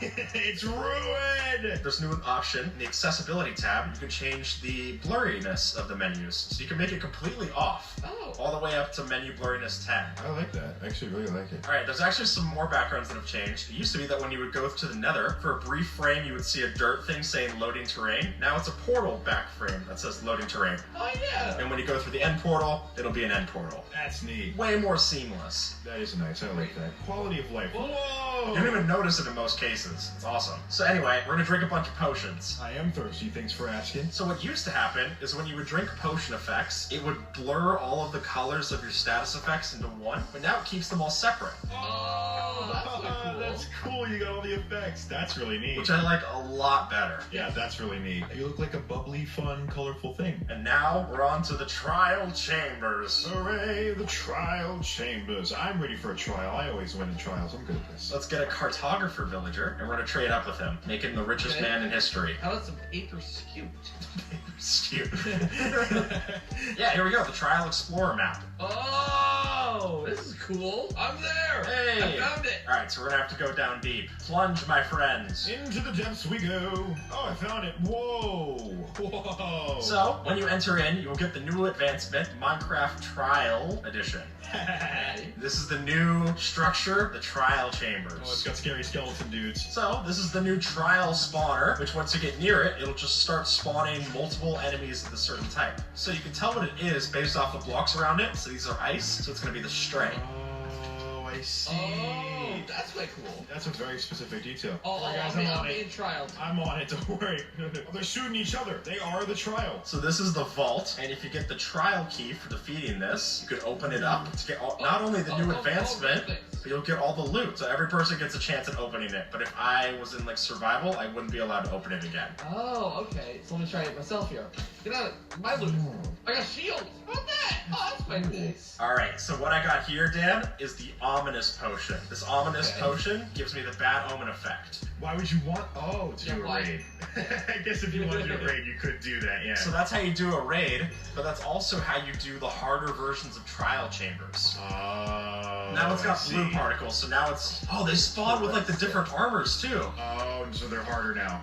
Okay, I see what's going on. Oh, this one's got they've got like the fancy armor with the patterns. Yeah, they have the designs on it. It's sick. That's cool. And they all have swords. And the loot will get better. Now all of a sudden when I defeat things, I get the ominous key. Open the ominous chest.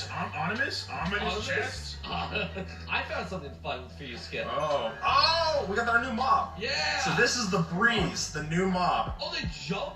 Dude, they got insane heights. They've got Nike Airs. They got Air Jordan. They make like wither sounds to sound all like airy and wind-like. So this is the wind counterpart to the Blaze. Yeah. Okay, that's so cool. So their wind charges that they're shooting off actually will trigger redstone. So that's why the trapdoors on the floor are like targeting off. Oh, they spleep you. That's awesome. so funny. I love this. Oh, they drop wind rods. Breeze rods, sorry, is what I meant to say. Yeah, so the breeze rods are one of the things that we need to be able to craft the mace, the new item. And much like gas, we're able to shoot back their wind charge. Wait, you can punch the wind charges? Yeah, you can punch it back at them. Wait, Skip, can you set the world tick speed to be super low? Yeah. Whoa! Oh my god! This is so awesome POV. Alright, Blaze.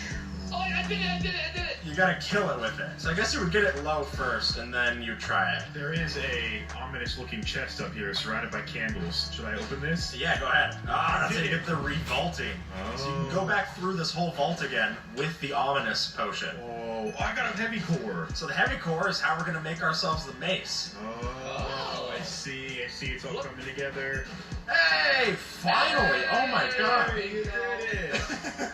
There it goes. Insane new mob. Yeah. Wait, I'm sorry. Look at this. Oh, look at that, yeah. Yeah! It's like the Ender Dragon. They're repellent. Like this. What? Oh, I wonder if you can make a back and forth tower of like 5 of them. And, like, there's one thing and it goes brrrr, like all the way up with like more freezing. Yes, we just hit it back. Yeah, look at that.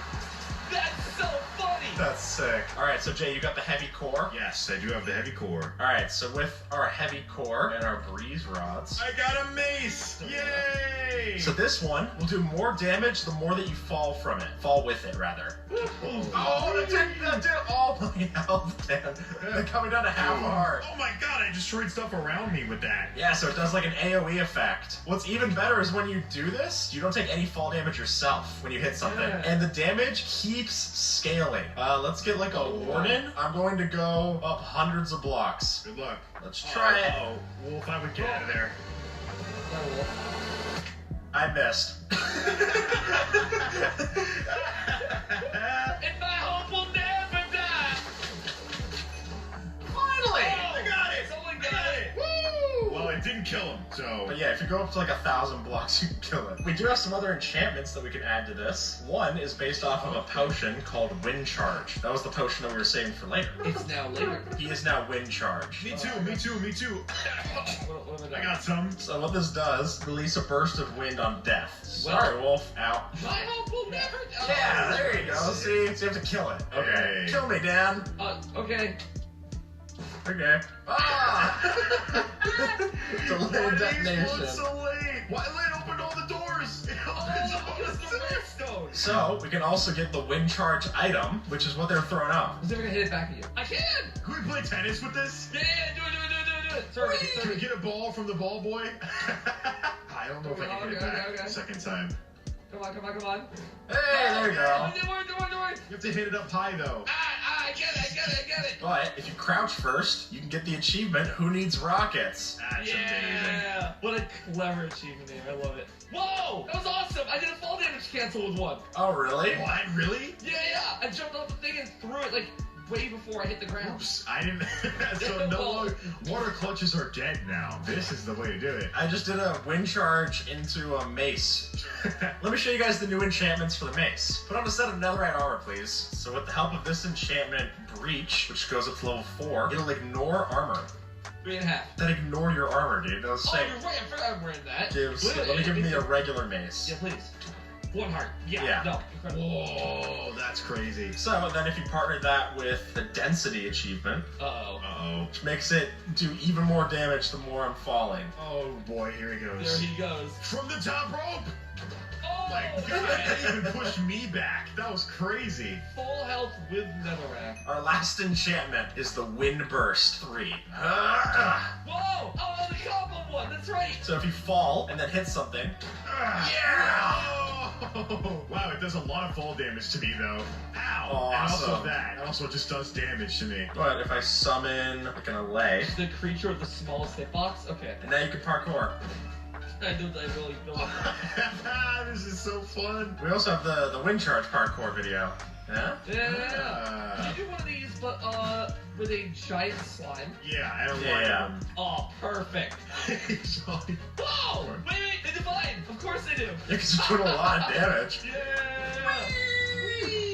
This is a blast. This is sick. The new wind charges that we get from the trial chambers below, they're not just good for flipping open the trapdoors that we see down there, because it only takes one look at all the tweets made about this update to see how we're also able to use these for a boost jump if we want to. And now it starts to feel like rocket jumping in something like TF2. And while I love this update, it does have a little twinge of the fact that I'm gonna get annoyed seeing how many different TikTok parkour videos start using this. But hey, you need something to watch while an AI reads out a Reddit article, so I guess this is something. With the help of our crafters, Barbarian Farms just got so much stronger. Since now we're able to incorporate this into multiple parts of the process and use our piglins to basically make us all of the items that you can see on this handy sheet. And credit to user Billy K for laying all this out. I think particularly having the ability to make automatic Eyes of Ender, take our iron nuggets and craft it into iron ingots and then iron blocks, and perhaps my favorite, which is crafting all of our quartz into the different variants that we want it to be. It'll get even easier to grab all the resources out of this farm, though perhaps first you're really gonna need an item sorter after the end of this. The price you pay for having a lot of items, I guess. Learning how to use the crafters is a bit of a tough sell, because to have things fill into it with a hopper, you have to know that they fill in a certain order, which makes it a lot harder if you want to craft something automatically with a shaped recipe. But here's one for you to memorize. By placing a hopper facing into a crafter, and then whatever container you want on top, we're first going to put in our 3 milk buckets, 1 sugar, 1 egg, followed by another sugar, and finally 3 wheat, which when we then press our button, we'll have in fact given ourselves a cake. It's almost like memorizing a phone number. But if you want a new party trick, this could be a fun one to do instead of note blocks. With all the new advancements that we got in 1.21, one of the hardest ones to get is the blowback advancement. But there is an equally easy solution that you can do inside of the game. Since by simply trapping the breeze inside of a boat, then you're able to deflect their shots back at them at a much higher success rate. Now, even if this is true that you're going to be able to hit these back simpler, I will still recommend softening up the breeze with a couple of different weapons at first. I mean, these wind charges do not do a lot of damage to them, so get it down to about about one hit and then finish off the job that way. Since the new wind charge item is able to interact with wooden buttons, that means that if we set up an arena like the one that you see here, we can have a dispenser shoot off a wind charge to then activate another dispenser with another wind charge until quickly the results get very crazy,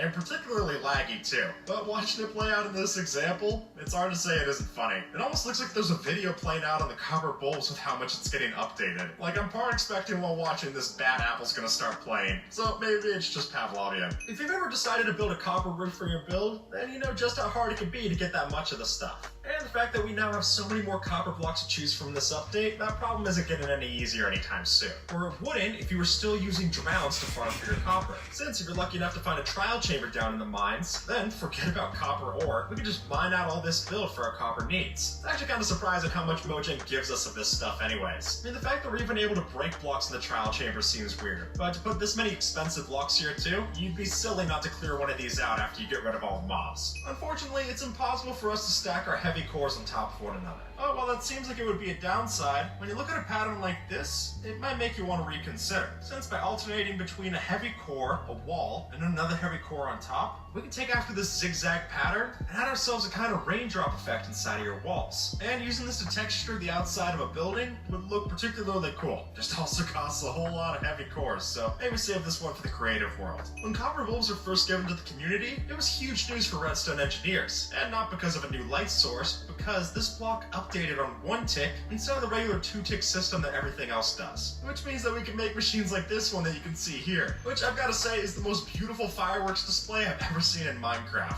And honestly, probably in real life too. It's hard to get this level of precision anywhere, and unfortunately that includes in recent updates, because when the copper bulbs were fully added in, their tick rate was changed to be in line with other redstone mechanics. So, no longer a single tick, and these crazy redstone machines only exist in the snapshots. While rating the new trial chambers that we're finding in this update, how do you tell which mobs are going to spawn from a different trial spawner? Well, I guess the easy answer would be wait until they start spawning, but you can actually go against that, since by looking at the floor design, you can see in this helpful graphic from Reddit, each one of these spawners has a different 4 blocks that are put into the base. So, mossy cobblestone for the zombie, but then a mix of mossy cobblestone and cobblestone for a baby zombie. Ice for the stray, podzol and bone blocks for the bogged, and of course the new chiseled tough blocks for the new breeze mob. And once you know how to look out for these, and particularly look out for the ones that are going to be in trouble, it can really help you out in a pinch. Especially when you're going for the revaulting advancement and you're going back through again. Then it would definitely help to know which ones are which when you're going in. And while you're down in those trial chambers, you should remember to bring yourself an axe. And not just for fighting mobs, because actually a sword would be better for the PvE with the sweeping edge. And the reason is that if you bring down an axe, you're able to use that to strip off the oxidation off the copper bulbs down there and get extra light inside the trial chambers, which can really help you out a lot when it's already hard enough to see down there. And hey, it could also get you to that new advancement of stripping off all the copper. Then it's really a no-brainer. Even if it's a cheap axe, it's going to do the job in both cases. Giants in Minecraft have not worked in a very long time, and that's intentional. They were left in the code, but they were intentionally given no AI. But now with the scale attribute command, we're able to take a zombie and then scale it up to giant size, and it'll have AI. You can even use the attribute commands to change its speed, its health, basically making your own boss mob inside of your world. I just wouldn't recommend doing like this user and giving it speed of a scale 3. Something about a giant zombie freaking out at the top of a ravine is horrifying in any update. I'm glad Mojang never added in this version of the giant. Minecraft's crafter originally used to look like this, and it's here in this concept sheet that you can really clearly see that they intended it to be a face, with the eyes glowing when powered, and then the mouth spitting out the item when it needs to. And honestly, I just think this is a really interesting look in how Mojang designs things. I would love if they released a whole book of this stuff. And really, it makes me disappointed that the final version of the crafter doesn't look as much like a robot as this one does. I think it's a really funny design. It's a shame they didn't go into it as hard as they did here. With the new armadillos that spawned from the Armored Paws update, we've now got a new terror for our spiders. And as many technical Minecraft players have been quick to point out, as long as we make sure that the armadillos aren't getting rolled up, then they'll be able to scare the spiders off the walls of your mob farm. Which, as anyone who's ever had to build one of these mob farms know, is a real jamming point. And so while it might be hard to get an armadillo over there in the first place, it turns out that having a few of these will just make it a lot easier for your farm's returns. During the snapshot testing phase for both the wind charges and the wind charge enchantment for the mace, there existed this particularly overpowered double use, which is that if you fired off a wind charge like this and then hit it with your mace, we'll be able to launch ourselves up even higher off the momentum of that. I mean, in this example, they're doing it from the base of a stony peak mountain all the way up into the snow-covered tops. And unfortunately, this is no longer the case, since now you need to fall from a greater height to be able to activate the Windburst enchantment instead of just doing it from standing still. Still cool to see in the snapshots though. Mining down in the caves can be particularly lonely, especially if you're strip mining. And considering that usually the other options we have for company just try to kill us, I'd much rather have this option for the crafter refill station. Here we got a little crafter buddy with its arm held out for a high five. And then when you go over and do its secret handshake, you notice it's not just a little buddy that's waving to you, but it'll also refill that pickaxe that you just broke. And then before you get mending or breaking in your tools, this could be a great thing to have for those early mining sessions, where you've got just enough for iron, but not much past that. And hey, it's companionship, so you can't put a price on that, and if you could, it's 5 iron ingots. And if you don't go ahead and add in the lever on the side of the crafter, you'll notice that on the side of the texture, this here works particularly well as looking like a phone. So add it on top of a wall with a couple of trapdoors beside it, and we've basically got ourselves a payphone inside of our world. And for the final bits, you can add in a lever with an iron bar on top, finishing it off with a redstone torch for the antenna, and just an empty flower pot to decorate this part on the top. Giving you a good looking payphone, and I guess technically the crafter's still usable if you flip this lever. It just might not look as good as the payphone when you do that. You're sacrificing form for function, so choose which one's more important to you at the time. With the addition of the copper bolt, you now have the most compact T flip-flop we can ever use in Redstone. And what that means is that if you just place a button next to a copper bolt like this with the comparator coming out the back, you can now finally use buttons as a super simple toggle for our doors instead of just temporarily opening it before it closes. And for someone who likes the look of buttons a lot more than levers, I think this is just great. Definitely what I'm going to be using in my next base for sure. Oh, an easy way to get an automatic armadillo scoop farm is just to leave the armadillos be and have a hopper underneath. An even quicker one could be using a dispenser with a brush facing towards the armadillo to have it brush off the skew. Now granted, you are going to need more than a few brushes to do this, considering the fact that it takes 16 durability every time you use the brush. But if you don't want to be the one getting all your wolf armor, you do it this way. I've seen a lot of different elevators in Minecraft, but this perhaps has to be the strangest. But even though it's strange, doesn't mean that it's not effective. And as you can see, just by tucking a bunch of villagers inside of the fences like this, if we equip ourselves with a Windburst mace, we can then chase ourselves up with villagers right up to the top of this elevator shaft. And while that's all well and good, I think what really sold this post for me is the fact that it was originally made by someone with the username SavagePlayer64. And when you're doing this for this many villagers, I think you earn that name well over 64 times. But hey, I'm gonna use it too, so maybe that makes me SavagePlayer65.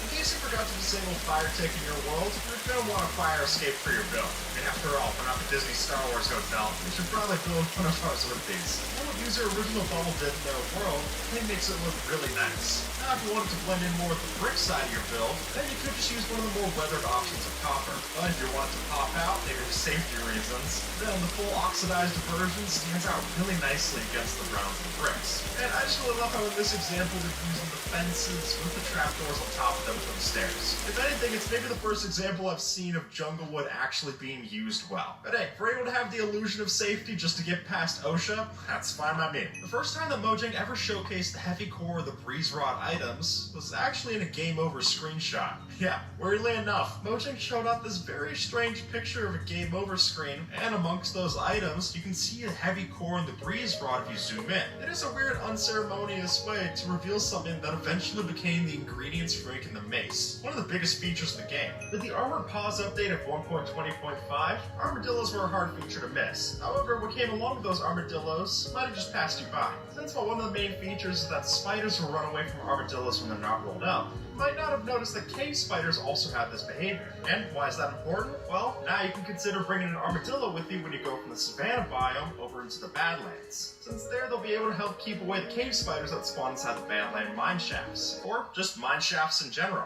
It might be a little awkward bringing an armadillo down there, but it might just help you out if you're in a pinch. With the Armored Paws update for Minecraft, we got 8 new variants to our different wolves, and each of those wolf variants has a different real-world counterpart, like the striped wolf being based off the striped hyena, which, okay, apparently the technical name for it is hyena, which is just great. The spotted wolf is based off the African wild dog. The forest wolf is referenced from the golden jackal. The rusty fox comes from the dhole. Chestnut wolves are based off the crab-eating fox. Snowy wolves are unsurprisingly based off of Arctic wolves. Ashen wolves are based off the northwestern ones. The black wolf is based off the melanistic gray wolf. And our original pale wolf that we had for so long, that's just based off a gray wolf. And shout out to Artem on Twitter for piecing that all together. Because honestly, it's so surprising to me that they use so many different counterparts that weren't wolves in the first place. I guess they were kind of limited when you couldn't tame foxes the same way that we tame wolves. But I'm glad they used wild animals instead of more domesticated breeds like I've seen in other resource packs. Those are great, but I think this is better for Minecraft. In my personal opinion, Cyberpunk is one of those build styles that's really hard to pull off, but once you do, it looks just fantastic. And what I personally love to see is when people use the paintings as some form of graffiti on the sides of their walls. And while this was originally built before the new paintings were even teased for Minecraft, I think with all the new ones that we got to play around with, our Cyberpunk builds just got a lot more of a story to tell. And I think covering up parts of the paintings too can make it look even like a new painting inside of your world. I mean, look at this example in the original post where the End-Rods are crossing over this figure in the painting. Even though I'm familiar with the original, and I have been for years, if I didn't look too closely, I'd think it was something entirely new. And that's the kind of ingenuity I always love to see with every new update. As you'll see, we don't just have to use the wind charges for jumping, but also while we're flying. And so if you start flying close to the ground with your elytra, look straight down, right click, and then if you look back up in one quick motion, all of that wind charge will turn into a hefty boost off the ground. Just make sure your sensitivity is good enough for able to look up as quick as you're looking down. Since while it is true that the closer to the ground that you get, the better the effect is going to be, it's also true that if you get too close to the ground, it's not going to do you anything. You're just going to be a pile of items and a waste of a wind charge. In 1.21, we got a new gradient of blocks to play around with. But from this angle, you might not be able to tell what they are. But switch over to the other side, and you're able to see that part of this gradient is using the new crafter block. And really, that's just one of the many different options that we can use with this block. Since with the different directions that we have for this block, we can also face it this way for a button pad, have it right side up as a wall trim at the bottom of your floors, or sneak it behind a couple of slabs or stairs in your wall as some kind of grate. And honestly, all the different build hacks that Penguin laid out here are just brilliant for it. And if anything, I'm just glad to see a block that helps out both the redstone part of the community and the builders in the same breath. Those obviously give us some new textures to use in our builds, but it's not just their textures we're paying attention to. Since this post shows off, it's what you see by looking through those textures that makes them particularly interesting. And now with our new copper grates and frames, we can use this to make a particularly good looking gradient to use inside of our builds. And for one, I'm a big fan of this one where it goes from the orange of the copper into the blue of the skulk. Or being able to choose between having the blocks in the background all the way up to the cherry petals on top. There's a surprising amount of choice that you get to use here. And if anything, it's just a good reminder that it's not just the blocks that you're building with, but also the different layers of depth that you can add to your build. If you ever watch how things are revealed in Minecraft's trailers, you'll see that in early Minecraft live showcases, they commonly use diamonds and emeralds as a placeholder item for loot tables. And it gets pretty funny when you actually go into the game and see that trial things were actually giving us baked potatoes as rewards. And now, don't get me wrong, we actually do get really good rewards from these things using the ominous bottles, but I just think it's funny how often these obviously rare items are used as just placeholders. I mean, same is true for archaeology. I've never found a diamond with my brush, but if you show off a feature with a wooden hoe, it doesn't exactly get people excited. I get why they do it, is what I'm saying. With the ways that the crafter block lights up when you power it, we're able to incorporate it into our walls and the floors, and take after this user's example to have a chasing light effect that goes through your industrial builds. And now this is starting to look like something that you'd get in a mod pack, let alone in vanilla Minecraft. And while that might turn away certain players, I think it looks pretty nice here. And for showing players where to go inside of your map, this is a really cool way to do it. If not going to take a little bit of redstone and upfront cost to craft all these. In the past, we used to use TNT for our player cannons. But ever since 1.21, we're now able to follow after Michael 23B's design and make one of the easiest player cannons using wind charges. As you can see in this example, in almost no time, they travel nearly 60 blocks just to land perfectly at the top and take no fall damage from it. I mean, with TNT player cannons, sure, you can reduce the amount of damage that you take with things like blast protection, but even then, there's some damage sustained. But because of the way that wind charges work, there's absolutely none sustained here. And with redstone that's so simple you could learn how to do it from just a screenshot, there's no reason not to build this in your next base. In my opinion, the Bog is one of the coolest looking mobs that's been added to Minecraft. But I wouldn't have had that same opinion if this original design for the bog got added in. Since here we can see that the bog originally didn't hold anything in its hands, but more specifically noticeable is just how it doesn't have a face. Yeah, it's literally just a mossy head. But it also doesn't look particularly good. And while it's fun to make fun of this, I should note that this is originally a texture without the overlay. But even with or without the overlay, this isn't ultimately what they decided on, and they went a different direction.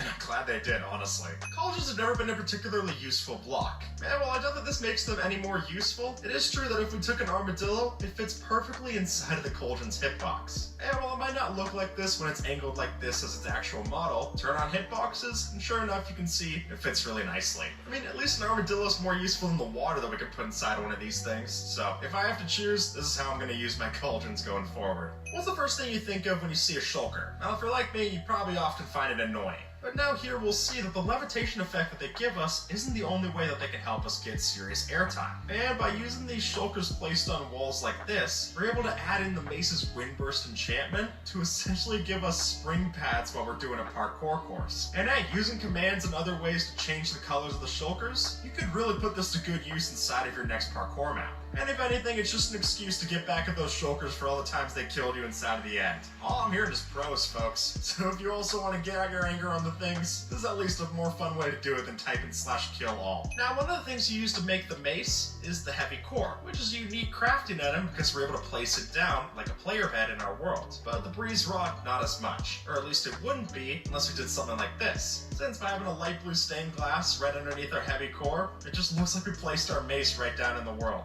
A simple build hack, but one that fits really well for the new update. In the past, we've shown off this build hack to make a simple looking stovetop inside of your kitchen. And while that still looks great in the newer updates, I think what we can see here in this user's post makes it look even better with adding in the copper trapdoors. For one, they cross over the hopper part of the minecart texture in such a way where it actually looks like a gas burner on a stovetop. And then by adding in some campfire smoke underneath to give that illusion of the particle effects, I think this ends up working just great in any kitchen you put it in. And considering we're not getting the frying pan from the April Fool's potato update anytime soon, I think this is more than fine to use if you want to.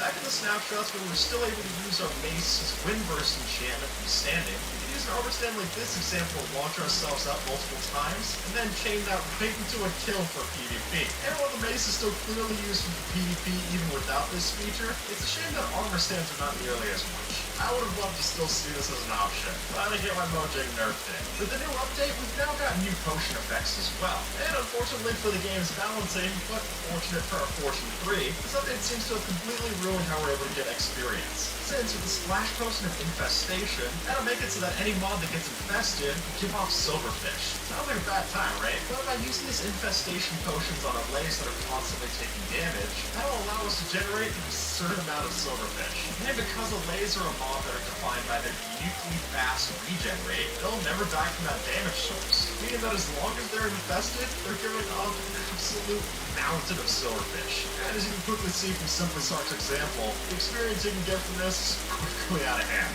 And while it might be something that gets patched later on, I'd say that's all the more reason to get your enchants fast. The new trial chambers seem like a giant thing to explore when you're inside of them, but how big do they look on the outside? Well, as you can see from this user, we actually got an answer for that. And by using command blocks to clear out this cubic area, you can see the actual scope of what we got going on here. And I thought the trial ruins from the last update were already bigger than we thought. So looking at this here, it's pretty spectacular. I can only imagine the excitement of running into one of these while you're branch finding. At the very least, you're not going to have to go look for more copper. With the Reason Scale Attribute command, we're going to change our size to as small as 0.065 times what it was. And with that, this user had the great idea of making a mini parkour course that we can do at a small scale. And now, what used to be simple jumps and gaps for us when we were regular size, become almost impossible feats at this small scale. And being able to run through things like gaps and stairs is particularly funny to me. Or having to land a Neo jump while you're basically landing into half a block's worth of space. I don't think I could land one of those jumps if you gave me all the space in the world. But for an idea in a new parkour map, I think this is just asking to get used. And even better is that we could also scale ourselves up the other way. Make an entire giant parkour course where you're jumping from skyscrapers. Both of them will be great to see. You might not expect it, but we're actually able to place down the heavy core that we find inside of the trial chambers, much in the same way that we're able to place mob heads in our world. And it's using that feature that you'll notice that when we place this on top of a wall, it fits perfectly in that space, giving us a great way to top our walls and decorate what would have just been any other shrine. And especially because of how well this blends in with the new tough walls that were added in this update too, I think that's all the more reason to experiment around with this. But we still don't have any copper fence blocks to play around with. What we do have, as Sad Milkman shows off, is the ability to set back our copper grates like this, and then when placed in such a way, it looks as if we have copper fence that's linking between these copper pillars. And as long as you make sure that people only see it from this angle, then you should be good.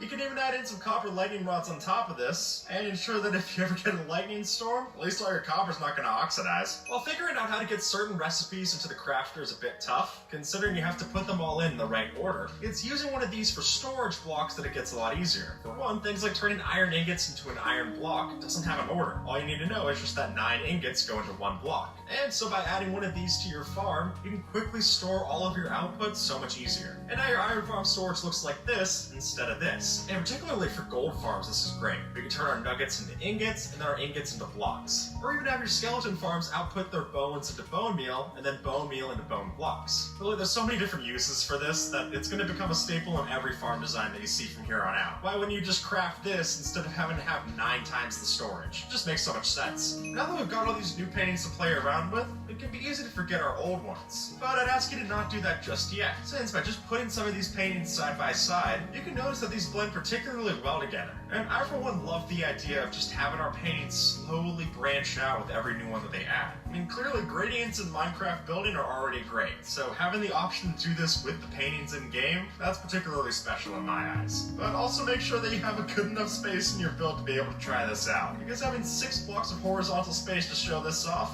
that's asking quite a bit in Minecraft economics. But if you got a mega base, this will fit in just perfectly. During the initial snapshots for the crafter, Mojang had originally made it so that this block had no cooldown when being powered, which might not sound like a big deal, but you only have to look at this example from the Technical Minecraft subreddit to see that it was quickly overpowered. I mean, with a fast enough clock, you could quite literally make yourself a shower of these things. And while I admit that would have been awesome for compacting stuff in our iron farms, it was not what Mojang was intending for the block. And so in Snapshot 23W46A, they would then change it to have the same delay as dispensers. Just how many different combinations of wolves can we tame? And while that question was posed to originally be 55,296 by Stevenin, it was down in the comments that other users pointed out that you actually have to factor in that there's 9 different wolf variants, 16 different dye colors for collars, over 5.7 million armor colors, 4 visible durability stages for that wolf armor to be broken, and then double the number of variants by having the wolf be upside down or right side up, whether it's named Dinnerbone or not, and that would get you to 6,581,880,576 wolves. But then when you factor in just how many different tail stages there are for the wolves depending on where their health's at, that takes us all the way over 59 billion different wolf variants. So I wouldn't expect anyone to go out and tame them all for that. It's hard enough just to get the whole pack advancement, let alone do all of this. Now obviously the crafter block is useful for, well, crafting, but it also has some great applications if you were to put this into your builds. And particularly what this user did inside of their kitchen is something that I love. Since if you look at the side of the texture for the crafter, you see that we can use the directionality of the block and make this handle look a lot more like the handle of a cabinet. And not only does that look great on your walls, but you can also place a 2x2 of these on your floor, add a carpet over top,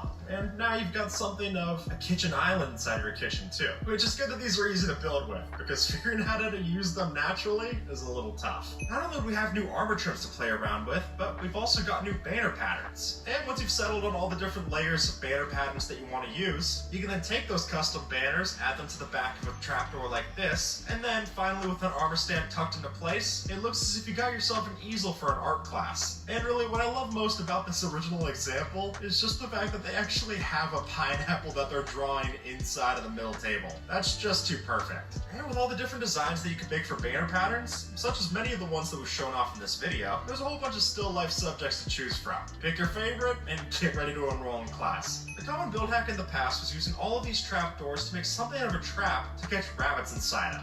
And today we'll see that by switching out those spruce trapdoors for ones of the copper variety, we no longer have a trap, we instead have a crate for our pets. And come on, with all the new wolves that we've gotten in the Armored Paws update, I think they also need something new to hang out in. Just also make sure that you sit them down inside of the crate. Otherwise, if they're not properly crate trained, they're just gonna teleport out like wolves do. Though I can't say I blame them. I also don't like to be trapped in small spaces. Since Minecraft's a game of cubes, of course everyone's gonna freak out when there's a new circle that's added into the game. And whether that's the shadows that we see underneath our feet, or the kind of command block trickery that's done by someone like Mysticat, there's now a new contender to throw into the ring. And as user Break Cheek shows off, by using the different orientations of the crafters, we're able to line up their textures just right and get ourselves a new circle inside of Minecraft. I mean, it kind of looks like a stovetop, and I think that's just lovely. You ever walked into a villager's house and thought they were really overdoing it just for a blast furnace? I mean, all of this decoration around it, that just seems excessive. And while I can't say that this solves it, I will say that we can add in one of our own. And so, by taking after this example to have our furnace on top of a crafter, then that lower crafter block looks like an oven.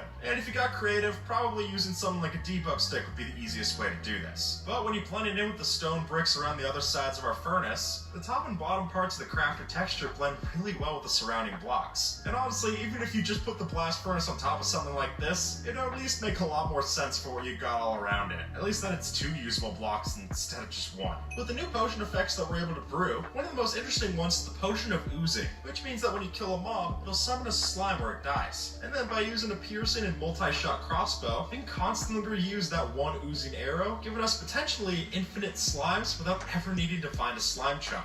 And speaking as someone who always hated having to use another mod like Mini HUD or putting it into chunk base, I like this solution a lot more. And hey, it also gives me a use for the crossbow, which I've never particularly given any mind to up until now. With the help of commands, it's possible to make fully functional armadillo soccer in Minecraft. All we gotta use is a command so that the armadillo is permanently stayed rolled up. And then at that point, when you run into it like this, as user stably shows off on Reddit, we could sure enough play soccer right in the game itself. And honestly, this puts in perspective just how far we're able to bend it like Beckham with one of these things. And if you're wondering what commands to do for this, then the original user also has that for us in a handy comment that you can see on screen. And also down in the comments, it's worth mentioning this great quote: "He scoots, he scores." Yeah, I didn't know where else that was gonna fit in the video, I just had to say it once I read it. The Copper Golem was never added to Minecraft. And while that's definitely an unfortunate circumstance, if you look at a build like this, you'd think that it was added in the most recent update. Since here we've got a great design for a dismantled Copper Golem. And while I think it looks great to use a carved pumpkin and some roots underneath it like this example, the option to use a chain underneath and then the copper bulb up top also looks particularly good in my opinion. The new Copper Grate block offers up some great build hack potential,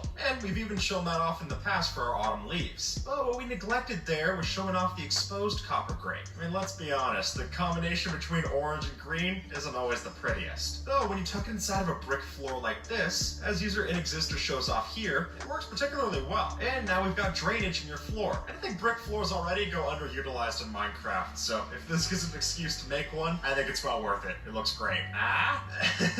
With the Wind Charge Potion, we're able to make it so that when you kill a mob, it gives off a burst of air. And so, taking that to its logical extreme, what Twisty Master did here is when you give a Wind Charge Potion to a whole bunch of chickens in a 2x2 like this, then by using Sweeping Edge, we're able to use all of those chicken sacrifices to launch ourselves up to 2,000 blocks in the sky. But forget energy cramming. Wind Charge cramming is definitely the new strap. I mean, if you don't have any qualms about killing this many chickens anyway, it might be worth it. By enchanting your mace with the Wind Charge enchantment, then all it takes is giving yourself an Elytra, and we're able to put together some really cool Elytra flight courses. And this example here of using iron golems that are precariously on top of iron bars is particularly funny to me. But hey, they take barely any knockback if that, so they'll be there for multiple attempts on the course. And I think partnering this with some kind of command block system which gives you a point if you go through the rings, you can quickly see where a bunch of creators are going to go about and make this into mini games. And honestly, I can't wait to see it. Minecraft recently got a whole bunch of new paintings to play around with. And while a lot of those look great by themselves, it'll be taken after this user's advice that we can spice them up a bit. Since here with just a couple of stairs facing in different directions, they were able to make a perfect painting frame for the new painting. And considering a lot of the paintings are also really big, I think this was a great job of showing them off at scale. I mean, with this one that we have in this example, it almost looks like a window. And if you really wanted to, you could also make this into a secret entrance like we've shown off in the past. Really, plenty of possibilities for a pretty simple build hack. Now that we've seen what happens when a bunch of mobs are wind charged, there's a different question to answer. What happens if there's a bunch of wind charges? And user Astoe has the answer for us. Since by using a repeating command block to summon in a bunch of wind charges with no direction above this command block, then as soon as we merge it so that they actually have a direction, with this command here, the combined force of all of those wind charges will shoot us right up out of render distance. So I hope you have an Elytra, otherwise this would have just been Team Rocket blasting off again. It's no surprise that if you look at the front of the crafter, it's very intentionally supposed to look like a face. I mean, you can even look at Minecraft's concept art and see that this was intentional. And so given that, it was only a matter of time before some people in the community decided that we could make a little robot out of this thing. And this example by Theo Tries does it particularly well. Here, mixing it together with armor stance, not just for the little hat on top, but also for the limbs that stick out of it, looks great. It reminds me of an enemy from Kirby, if anything. And I think the fact that both the armor stand and the crafter use some kind of oak plank texture inside of them sells this illusion even better. And while it might be a pain getting all the armor stands to line up to build this, I mean, look at this part of the post to see just that. But if you're willing to go through the effort, then the results clearly pay off. And with all those new paintings that we have to play around with, we can take this older build hack and give it a new twist. Since I love what this user did here to use the paintings as fake interiors, I mean, come on, it's simple math. More paintings equals more interiors. And what I will know that they did here particularly well is spacing out the painting from the actual window so that there's a lot more depth when you're looking at the build. Especially when someone's looking up at the top windows from the ground floor, it blends in particularly nicely, as opposed to just being yet another flat painting that you place too close to a window. With just a Riptide Trident and a mace, you have all that you need to do the most damage in a single attack in Minecraft. Simply take your Riptide 3 Trident, launch up into the stars, and then with your Elytra wings on your back, you're able to turn all that speed into a whole lot of damage on that Warden. Which, to put that in perspective, the Warden has 500 health in the game. But just like that, we're able to turn all of our fall damage into damage on that Warden's head, and best yet, take none of it ourselves. It's just a shame we don't have this much flying room inside of the ancient cities. I've unfortunately found that out firsthand. As Crafty Masterman shows off here, with that same ability to trigger redstone with our wind charges, we're able to make a 4x4 piston door that's completely powered by wind charge wireless redstone. Granted, it's gonna be a bit loud and definitely give off a lot of particles, but to see this be possible is just so cool. But being able to have the full system retract and extend using exclusively wind charges and dispensers, that's the kind of ingenuity I always love to see from Minecraft. If you look at some of the more weathered variations of the copper blocks, you'll notice they work particularly well with bricks. And with that, we can take after this example and merge them into our walls to have a perfect looking window design inside your brick house. Or if you want to, let it get fully oxidized, and then you can just tuck it into your wooden builds like this. And while it is going to take an upfront cost of copper to get this going instead of just smelting up some sand, I think when the results look like this, it's worth considering for sure. With the advent of the trial chambers, Mojang also added in the mob for the breeze. But while these things are pretty annoying, they're not exactly challenging to fight. And as you can see from this example, it's simple enough just to kill one of these using only your fist. I mean, sure, it might run away and protest, but as long as you're able to chase after it, you can just as simply punch one of these to death with nothing else in your hand. And so you can only imagine just how much faster this would go from using something like a sword. But hey, as the comments point out, maybe it was intentional. I mean, it makes the fight a breeze. Sorry.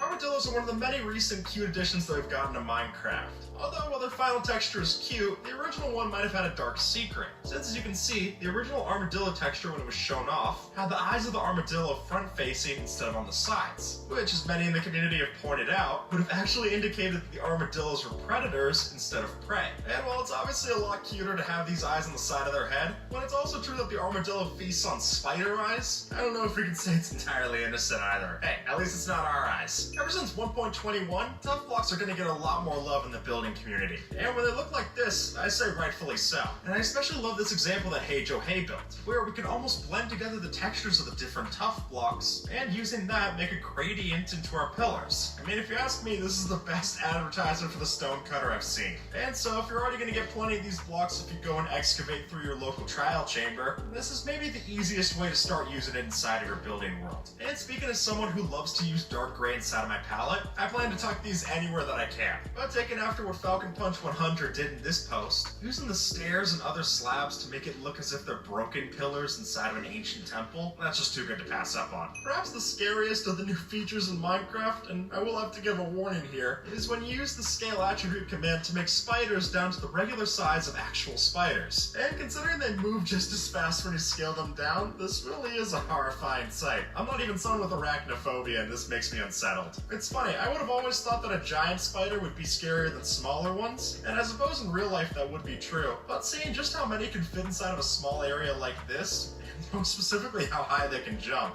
I really wouldn't want to set this scale command unless I was making a horror map. And while we're able to use our mace to one-shot the Warden, that's not technically true for all mobs. Yes, there is a mob that's stronger than the Warden. As Forceivit showed off on Twitter, with the way that Wolf Armor works, if we were to launch up and do that same amount of damage to our wolf, the Wolf Armor instead tanks all of the damage before it cracks. Meander Wolf basically has a totem of undying. So is it stronger than the Warden? Not necessarily. I wouldn't count us as stronger than the Warden because we can hold a totem of undying. But it also doesn't die to this in one shot, and that alone is pretty special. And with that, folks, YouTube thinks that you might like this video. So see if they're right and have a good one, alright?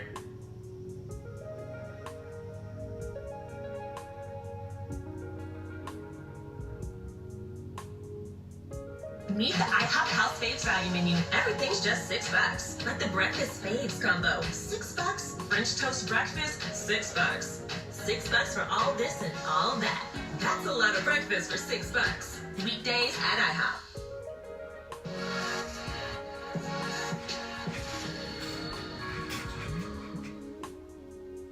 G'day ladies and gents, Cubic Meter here. This is the Universal Crafting System, which first debuted on my channel over 3 years ago. In those old videos, I did a pretty decent job of explaining what a Universal Autocrafter is and why you would want one. But to recap, the Universal Autocrafter is essentially a machine which, instead of taking in the raw materials to craft an item, takes in those items in the form of shulker boxes of the ingredients. It was essentially a gigantic crafting table for crafting entire shulker boxes of a material. The basic idea is that you have an input corresponding to each crafting slot of the recipe. And then the crafting system inputs those resources in the exact order needed to form the recipe. The result of the recipe is then extracted from the crafting system and automatically loaded into a shulker box. And what you end up with is a shulker box of ingredients producing a shulker box of items. As you can probably tell, this is an extremely old design, making use of the mod Auto Crafting Table from Quick Carpet, which turns the crafting table into a block entity that can hold items in its crafting slots. However, this implementation is a little bit weird. And this particular design of the auto crafting system keeps the items at a fixed distance apart, whilst bringing the crafting table to the items using movable block entities. But in this video, we want to use the newly implemented crafting block to make the ultimate universal crafting system for the vanilla Minecraft meta. To start with, we need to think about how we're actually going to get our items to the crafter. In an ideal world, we could just take shulker boxes full of the materials, put them into the crafting slots, and then the crafter will just craft an entire shulker box of that item. Nah, that would make things way too easy, and it wouldn't be much fun either. Instead, we need to place down the shulker boxes and get the items out of the shulker boxes and into the crafter. I guess I could always switch to Bedrock Edition and make a cyclical crafting system that way. Cyclical crafting systems look cool, however they're incredibly slow for what we want. For example, in my years of being a technical player on the Wavetech server, the kind of industrial crafting system we need must be fast. Like really fast. The crafter we currently use on Wavetech makes use of dolphins to reset the item pickup priority to be used with client mods such as mass crafting to perform bulk crafting operations at just over 1 million operations per hour. This works pretty well, but lacks the full automation that can be obtained with the new crafter block. For reference, the cyclical autocrafter performs 18,000 operations per hour, which makes it 60 times slower than the dolphin crafter we use in survival. This is just too slow to be worth using for bulk crafting operations. To begin thinking about the design of our new crafter, let's consider the most abstract form of the problem statement. In engineering terminology, the crafter is a transformer. No, not that kind of transformer. A transformer is a device which transforms any resource into another resource. This is contrary to a plant, which is the source of generation for a resource. And many plants makes a farm, which is the reason we refer to our points of resource generation as farms. Now consider all the things in Minecraft that could be considered transformers. We have transformers that require play interactions such as the workstations, crafting table, anvils, campfires, and even villages. As well as transformers that can function completely autonomously just by inputting items such as the furnaces, composters, TNT, brewing stands, and even piglins. The crafter is simply another addition to this set. So what ideas and solutions from other Transformers can we draw upon to lay the groundwork for our universal crafting system? Well, for this, let's look at Wavetech's 1728 furnace array. This design has been used and abused time and time again in survival, and so provides us with a working solution as inspiration for our crafting system. The basic idea is that you input a shulker box of materials to be smelted, then 32 stacked hopper minecarts will partition the box into stacks of 54 before we use this wacky cart splitting mechanic to split the carts amongst the 1728 furnaces. The quantity 1728 is of particular interest to us, because a shulker box has 27 item slots, and so a maximum stack size of 64 in each slot gives us exactly 1728 items from a full box. So what ideas can we take from this furnace array? Well, we have a single centralized point of item input, a fast and streamlined distribution mechanism, and a methodology to balance the input and output in the form of filled shulker boxes. With all this in mind, let's figure out a layout for the crafter. The top of our crafter will be reserved for the item input using our minecarts, and each crafter will stack side by side for maximum compactness. But this is also a good opportunity to think ahead in the design process. Stackable items will easily fit inside the slots of our minecart and get evenly distributed amongst the crafters as the minecart moves along the rail. However, if we try to do the same thing with unstackable items, we run into a bit of an issue. We're going to need to employ different distribution methods for stackables and unstackable items. So instead of using powered rails, I'm going to use these curved rails which allow the minecart to shimmy back and forth and split its item stack between two crafters. Then in the second lane we run a water stream which can carry our unstackable items all piled together as item entities, which will also be perfectly evenly distributed amongst the crafters. And so with this layout, we can handle stackable items as well as unstackable items to gain access to unique recipes. Here is what our distribution system would look like.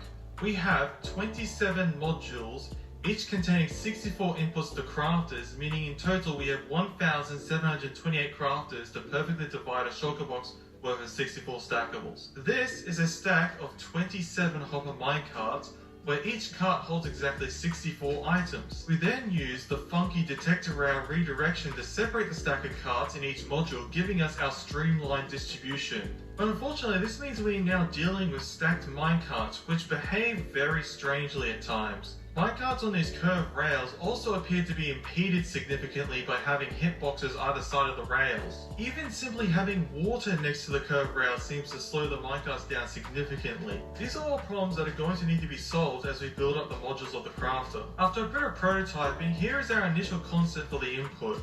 A box unloader based upon the classic Samus unloader with a bit of extra wiring to handle our stacked hopper carts. We input a box through the top here, it places it down, and flips this trapdoor to make sure that we stop the hopper carts, as well as powering off this activator rail to make sure that the hopper carts are activated so they can pull items from the box. So if we spawn in a stack of 27 hopper minecarts, they'll immediately start pulling items out of the box. There we go, and then they automatically get released.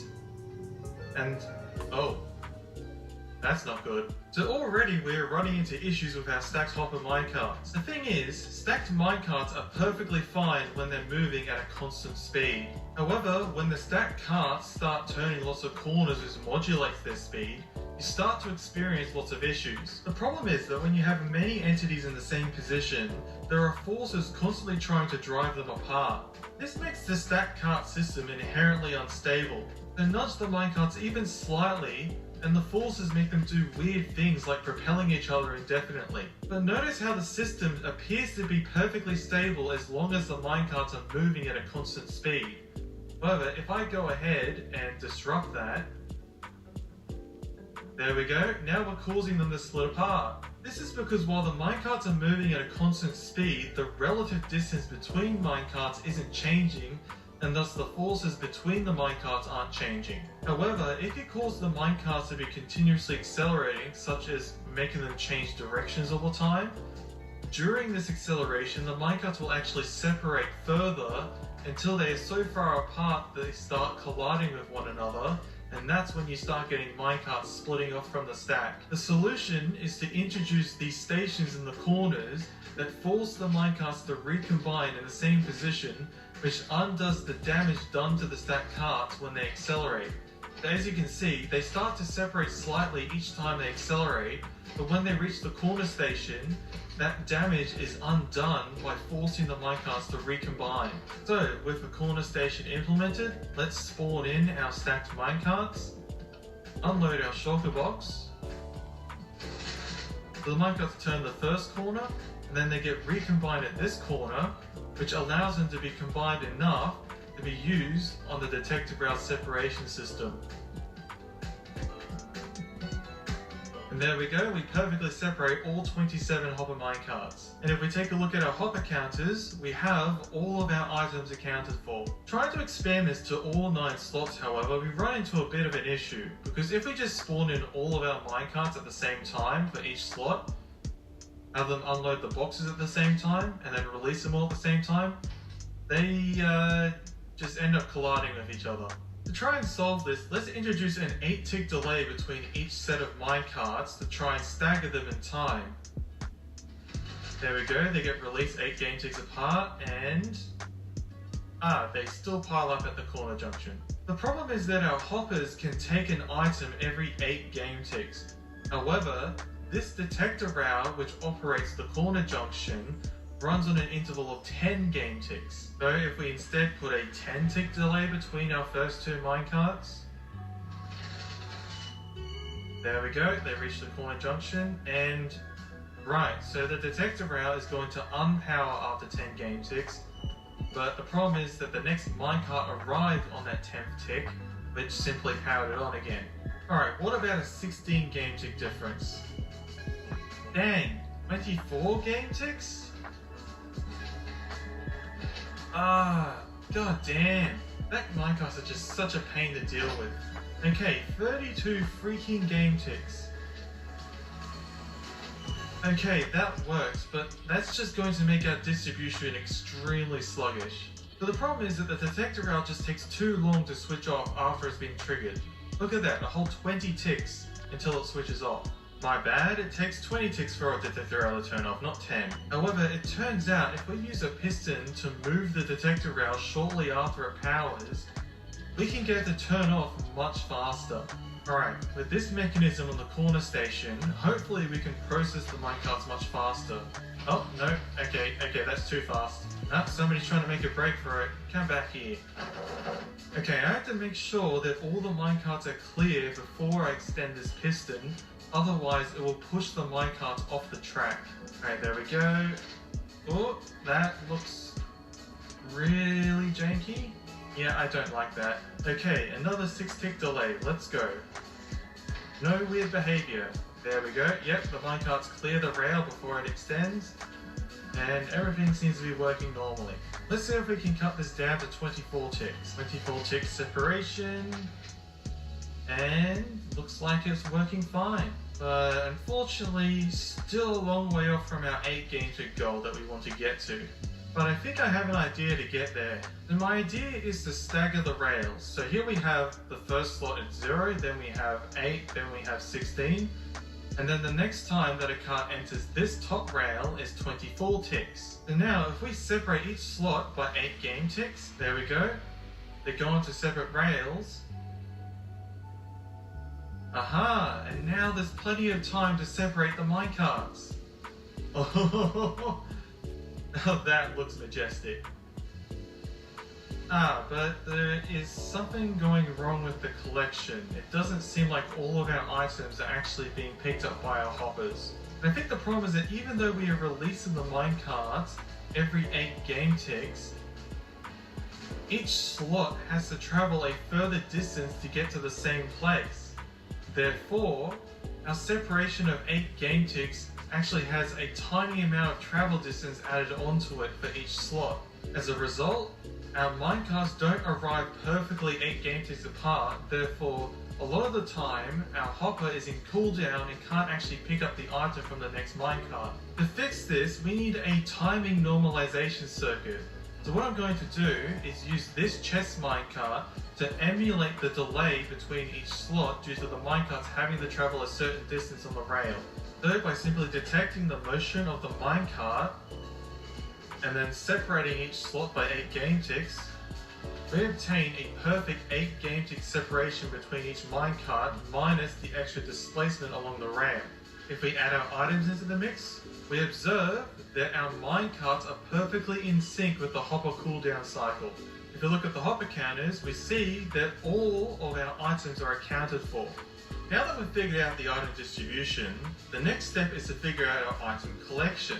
But for this, we'll need to make a couple of considerations. First of all, when we input the items for a recipe and form that recipe in the crafter, the only way to remove the crafted result is by powering the crafter.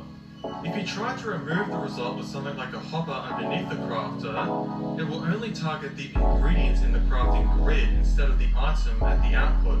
This makes the crafter's implementation avoid a problem with the old auto crafting table mod where the hopper-based extraction of the crafting result would yield a weird scenario with recipes crafting more than one item, where if you pause extraction halfway through the operation, you effectively duplicate the output, leading to all sorts of weird behavior. With the crafter, however, you can be guaranteed that powering the crafter will attempt to craft whatever item it can craft, but using a hopper underneath the crafter will only remove items from the slots. This also means that for recipes that produce multiple items as an output, you only require a single input pulse to craft the entire yield of that item. Nothing else we need to consider is recipes that have holes in the middle. Reconfiguring 1728 crafters for every single crafting operation that has holes is not going to be very practical. Instead, what we need to incorporate is a dummy item to occupy the empty slot that can then be removed later using an item filter to leave an empty slot, allowing us to craft any item that has empty slots. This dummy item can effectively be any item that you'll never use as an ingredient in a crafting recipe. However, I'm specifically using tropical fish because that's what I used in the original OG Universal Crafter. Looking back at our distribution system, and we realize that we're becoming increasingly constrained in the amount of faces that we can use to manipulate the crafter. We can use the sides here to deliver power to our crafters, but now we only have one face available to do both the dummy item as well as crafted item extraction. We can use hopper minecarts configured as item filters for the dummy item extraction. We could also use hopper minecarts to collect the crafted items. However, with each row containing 32 crafters, if we happen to craft an unstackable item, our hopper minecarts are quickly going to be overwhelmed. Ideally, we'll use a water stream to collect all of our items. However, now we can't fit in the rails for the dummy item removal. However, because since 1.17 rails can be waterlogged, it might be possible to fit both rails as well as water streams in the same space. Simply waterlogging the rails doesn't really do much. But watch what happens if I replace these slabs with a block that doesn't have a hitbox like low lichen, like so. And then, if I place water here and here, all of a sudden, these single block water streams are actually flowing towards the glow lichen because they want to flow towards the water on the lower level. Now when the items are crafted, they get shot out to the sides by the water streams. And unfortunately, if we try to tile this to the next module, we run into a slight issue. Every Minecrafter is familiar with the concept of an infinite water source, where water sources on either side of an empty space will produce a new water source between them, and this also works in corners, like so. An important detail of this regeneration is that the water source will only form if there's a solid block for the water to generate on top of. This is also true if the water block underneath is a water source itself. So the problem is, how do we make our waterlogged rails flow towards the glow lichen without generating a scenario which produces an infinite water source? Well, notice how our water is only generating above the water source in the space below. However, infinite water sources are not being formed above the water that's flowing to the side. Well, it turns out that our infinite water source will only form above the source block on the lower level. However, any flowing water on the lower level will allow us to have our single flowing water sources in the waterlogged rails without forming an infinite water source. So as long as the water underneath our rails is strictly flowing, we can obtain our tileable modules with flowing waterlogged rails out to the sides. The waterlogged rails also has the added benefit of slowing down our filter carts, allowing them to spend more time to pull dummy items out of our crafters. However, we still need to figure out how to power these rails, and we'll also need to make sure that our item collection is perfectly reliable. You can see most of the items will fall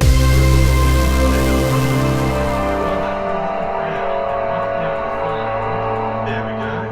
Our items have a tendency to float inside of the water instead of falling straight through where it can be collected. The way items float in water is heavily dependent on the height of that water.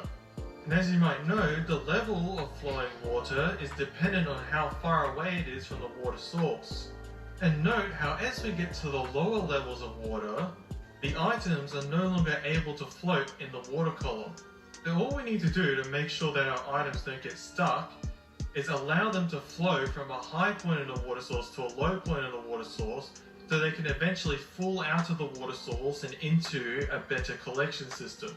However, to ensure we have water flowing continuously over the entire collection system, there are points where the water flows evenly between two blocks. This allows an edge case where if an item ends up perfectly aligned between these two water sources, it can get stuck. But fortunately, there are many methods available to us that allow us to bend water to our will. In order to manipulate water, we'll be making use of blocks such as mangrove roots and leaves, which can be waterlogged in such a way that the water source is fully self-contained. The beauty of having these blocks is that they can be placed next to flowing water streams and manipulate the height as well as the direction that the water flows without contributing their own water sources to the water stream.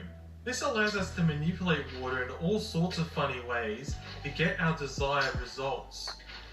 The reason why this item is stuck is because it is between two flowing water sources that are flowing exactly the same way in opposite directions, meaning there is no net momentum being applied to this item. However, if I freeze the game, replace this block with a waterlogged mangrove roots like so, it has changed the flow conditions of this block, meaning if I unfreeze now, our item gets a different propulsion in this direction, dislodging it from its position. By making this tiny change to the water stream, there is now no longer a stable configuration for the item to stay in the water stream. And our item collection is perfectly reliable no matter how much random momentum our crafter puts into the crafted item. We are making some great progress, but from here things will start to get a bit tricky. With this in mind, I have created an empty world with one of our crafting modules. These command blocks will summon minecarts with a recipe, allowing us to rapidly test the wiring of the module. By using a void world, I can simply dump all of our entities into the void until I can figure out how they need to be recycled in the fully functional design. This process of isolating a component of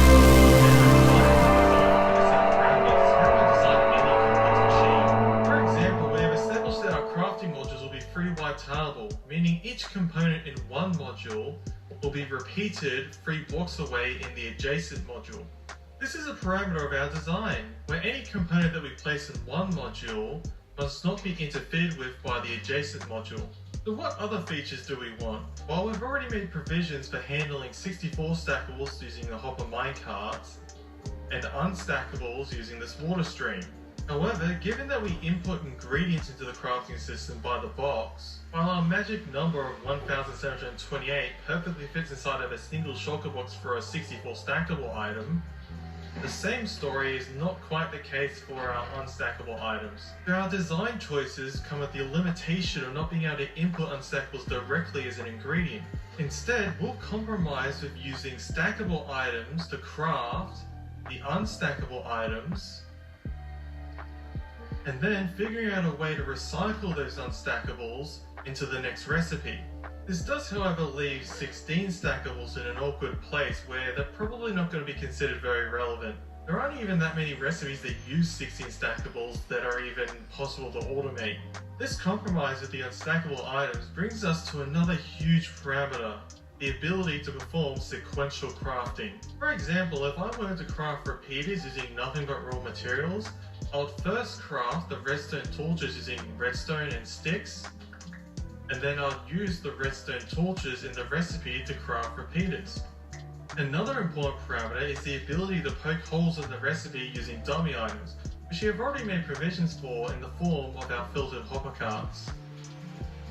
And finally, just like with the 1728 furnace array, we want to perfectly balance the item output such that we obtain perfectly filled shulker boxes, which was actually a massive issue with the old cyclical crafter, which would leave behind all these partially filled boxes. All of the items are there, but they are spread out amongst more boxes than you would need to store those items, which is super annoying. Let's go over our initial parameters one more time. We input items as boxes of 64 stackables, then allow sequential crafting of both unstackables and 64 stackables to be used in recipe dependencies. We also need to maintain a method to poke holes in recipes to not limit the space of possible crafting recipes. And finally, we want to maintain perfectly balanced item management using the minimum amount of shulker boxes to store our crafted results. Let's start by looking at our dummy item filter cart. Normally a hopper minecart on powered rails moves at 8 blocks per second or 2.5 game ticks per block. However, when the rails are autologged, this halves the speed to 4 blocks per second or 5 game ticks per block. That means that our hopper minecart can pull up to 5 dummy items from each of our crafters. When we assess the types of recipes that require dummy items, we find that the most amount of dummy items that any recipe will need is 4. And from what I can tell, there aren't any recipe shapes that require 5 dummy items, or even 6 dummy items. However, there are some really dumb ways that you can input ingredients to increase the amount of dummy items you need. However, we aren't designing this crafter for idiots. However, something that is quite challenging is producing a minecart with a single one of our dummy items in each slot. If we simply place down a hopper cart and have it pull items from an inventory, all of our dummy items will appear in the first slot, and then any kind of random item can go in the other slots. To create our filtered hopper carts, we need to use a process called backfilling. For this, we have these unique dummy items which are placed in the minecart in a specific order like so, and then they block up the slots so they can be removed in the reverse order to ensure that our crafting dummy items fill every single slot.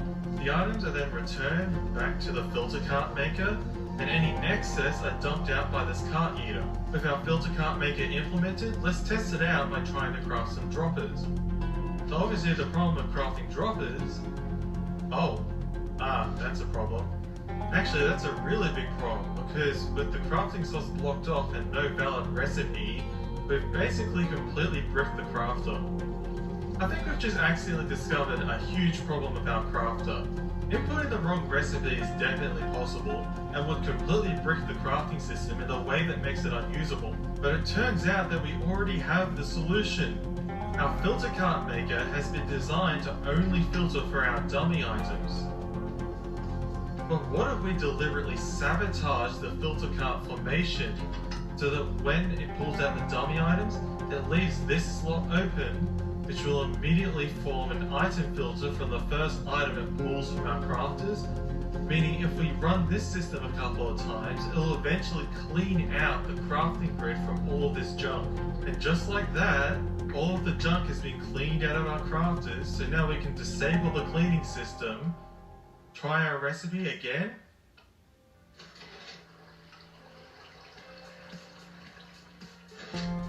and would you look at that?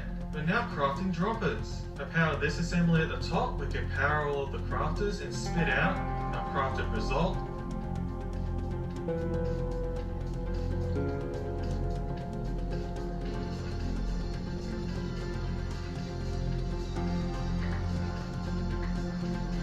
Oh, we seem to be... No, there we go. All of our droppers are accounted for. Nice. And here are the excess dummy items that we used to form the empty slot. To actually detect when there's a crafting error, I've gone ahead and added this circuit right here. which uses these comparators to read the contents of the first two crafters in the stack. But if I put an item in these crafters that doesn't follow a recipe, it powers the comparator, which extends this piston, which puts this trapdoor in position to activate this wall, which then carries the signal down to the bottom here, where it can be instantly detected by the retraction of this block. And now, if I try to power the crafters, there we go, we're now able to send an error signal. And once again, keeping in mind that these modules are free-wide tileable, we want to make sure that this error signal is also free-wide tileable. In order to handle the storage and distribution of dummy items, I've gone ahead and implemented this buffer and restocking station. So the basic idea is that this hopper cart stores 5 stacks of our tropical fish, which is the dummy item we're using in our crafter. Each time we trigger a crafting operation, we go ahead and trigger this mechanism, which will yeet the cart and drop all of the item stacks of our dummy items like so. Then, our carts that input the ingredients will have every slot occupied by dummy items except for the first slot, which contains the crafting ingredient. And so, if one of these minecarts corresponding to a crafting slot doesn't have an ingredient, then that crafting slot has to be empty, and so we use a dummy item.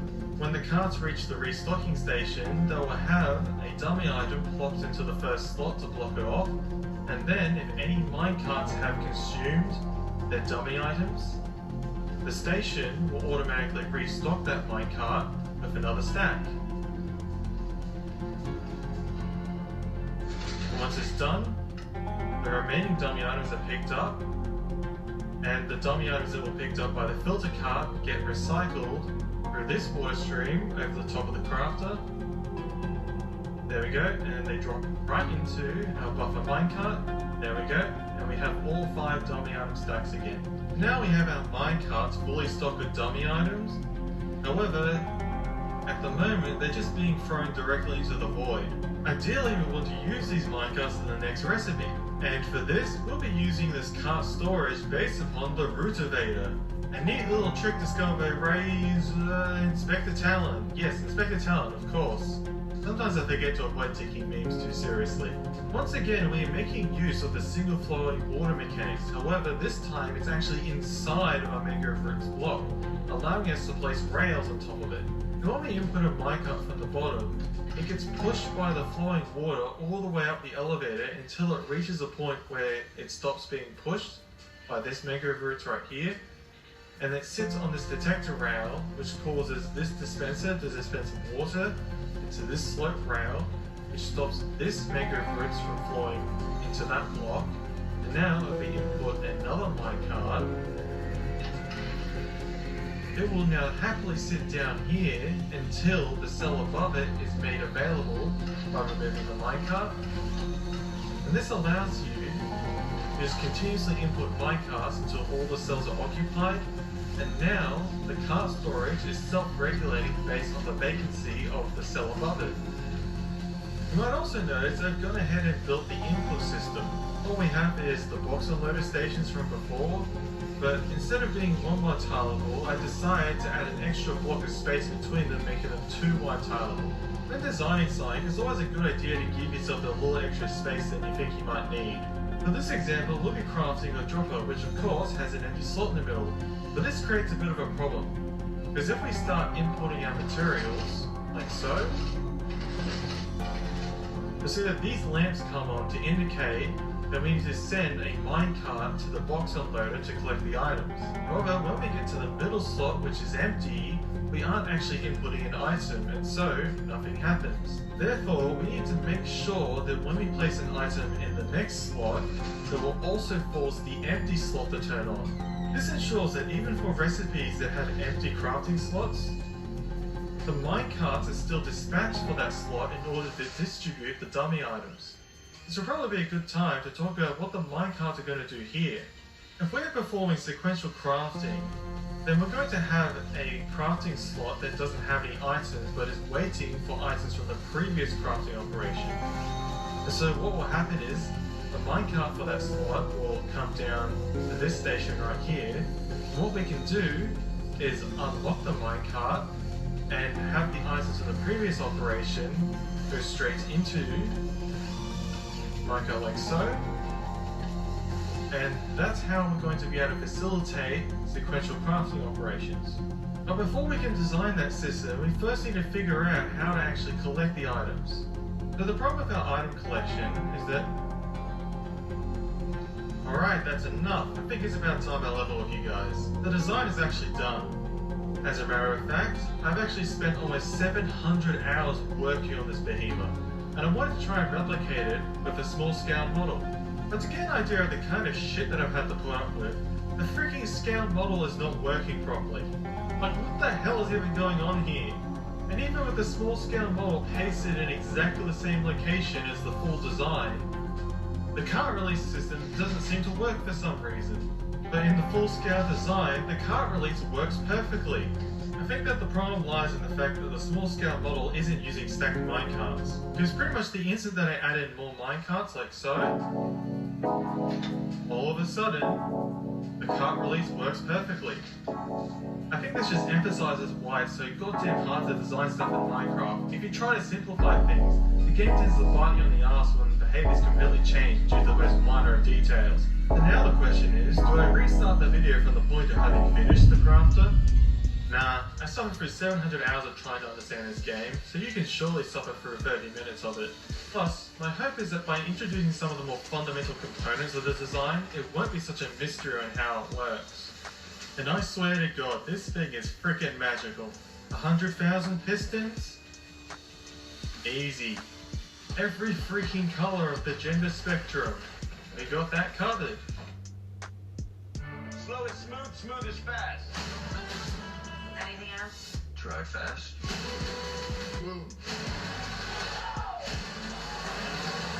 I'll see you down the road. F1 the movie, rated PG-13 and Peters 27.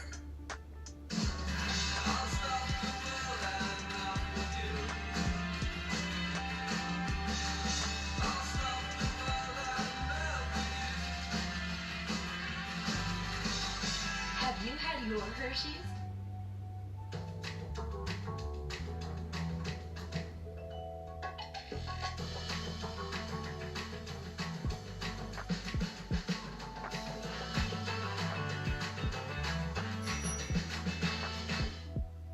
Scrubbing Bubbles Easy Clean cleans 5 times faster. This really is the easiest job in the world.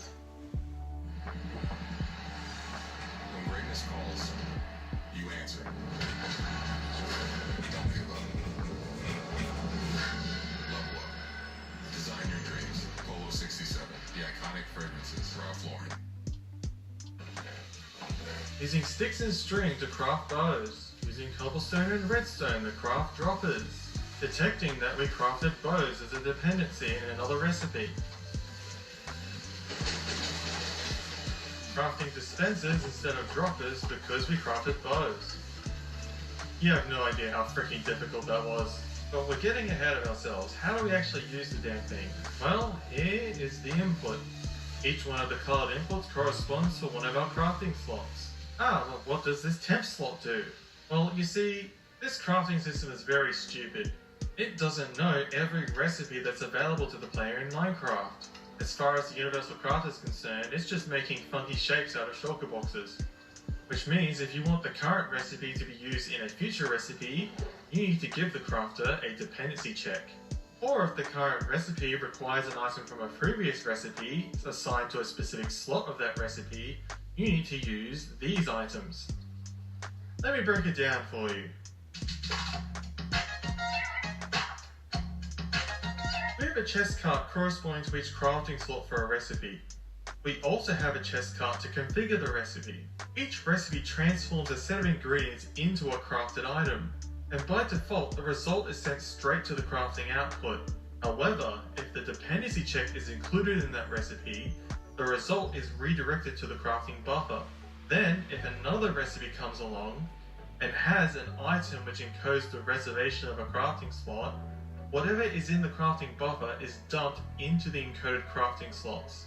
So for example, if I wanted to craft sticky pistons, but first I want to craft pistons, I'll put in the recipe for the piston, like so, and then I'll make sure to include a dependency check alongside this recipe. Now I can assign it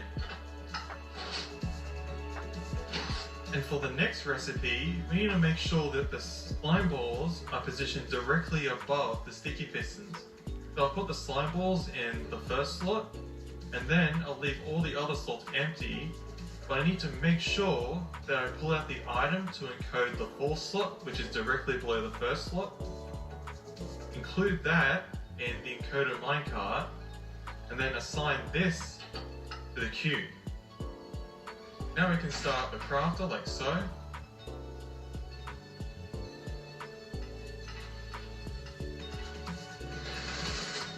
And we start by crafting our pistons.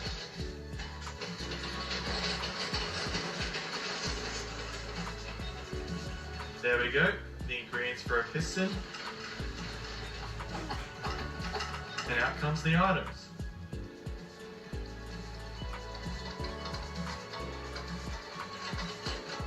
The collection system will then stack together the items, and the dependency check redirects the water streams, so now the items have been configured to travel through this stream,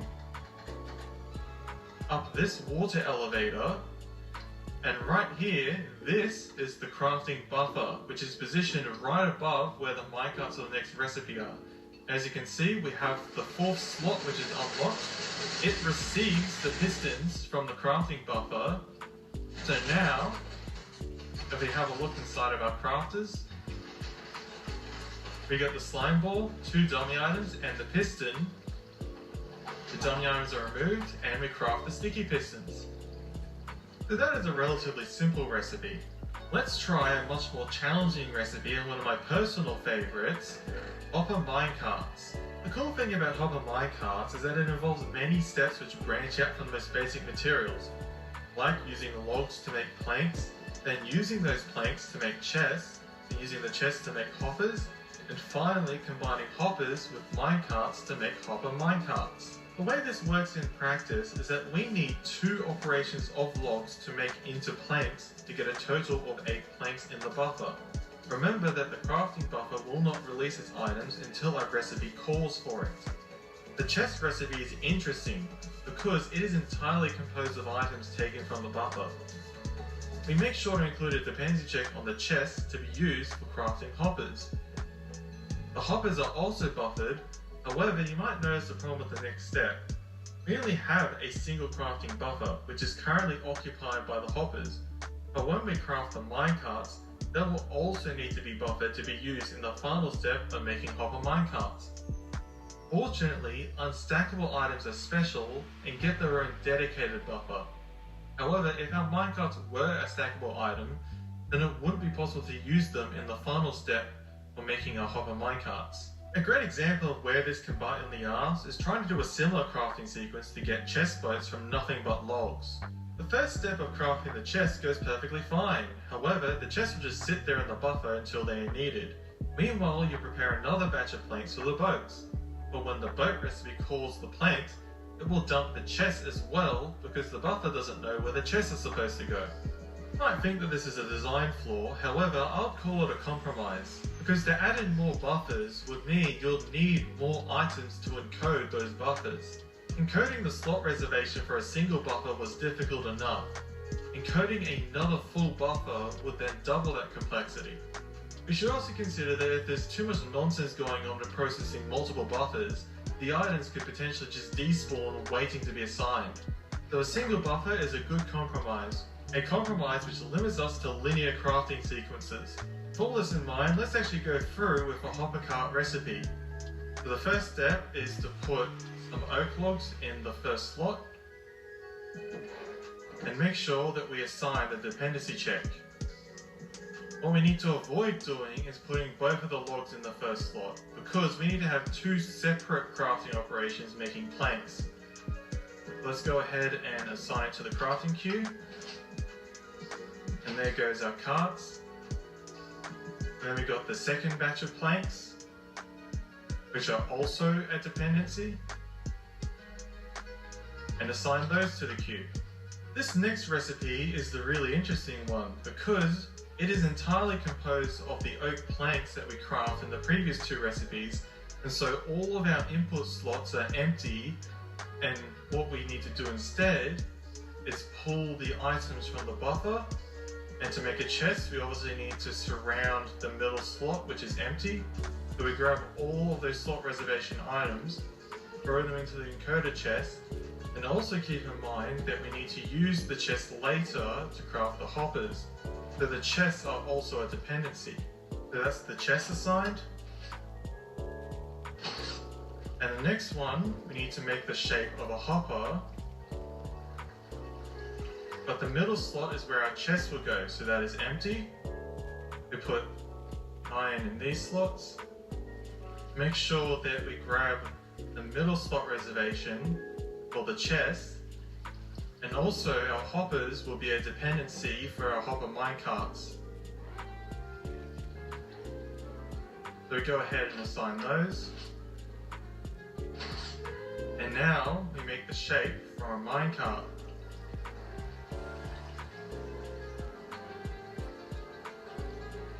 The minecarts will also be a dependency. We go ahead and assign those. And for the very final operation, we will have both the hoppers in the stackable item buffer. We'll have the minecarts in the unstackable item buffer. So all we need to do is simply grab the first slot, because hopper minecarts are a shapeless recipe. It doesn't matter which order the hoppers and the minecarts are in. All we need to do is just tell it, alright, just send us some carts for the hoppers. And that's all we need for the final recipe of crafting the hopper minecarts. The crafting queue is facilitated by the stacked chest minecarts. So by having the separate crafting operations in different chest minecarts, we can use a stack separator to pull each step of the process out of the queue and process them one by one. If I get into position to start the crafting system and go into free cam, we can watch as we pull out the first crafting operation. There it goes, we unstack the minecarts, and that drops out a single shulker box, which gets emptied into our hopper minecarts. And there we go, we've got our overlords plopping into the crafters. And our crafting operation has started. So now we're just loading the second batch of planks into the buffer.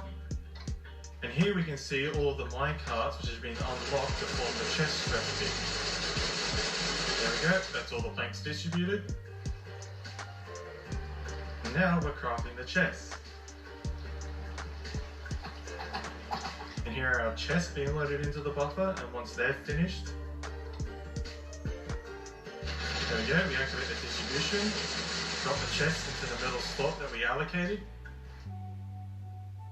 All the electrolytes of Gatorade with zero sugar to rehydrate and replenish. Gatorade Zero.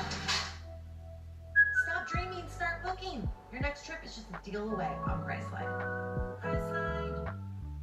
My juiciest secret to hydrated skin is the Neutrogena Hydro Boost Water Gel. This weightless water gel absorbs quickly into the skin while giving me the juiciest and most supple skin. Neutrogena's Hydro Boost Water Gel is the secret I just couldn't keep because everyone deserves hydrated skin. Available at Walmart now. Whether you're high maintenance or low maintenance, the staff at Cortland Apartments are quick to handle every request. Cordy. Again? It wasn't me. You can't prove anything.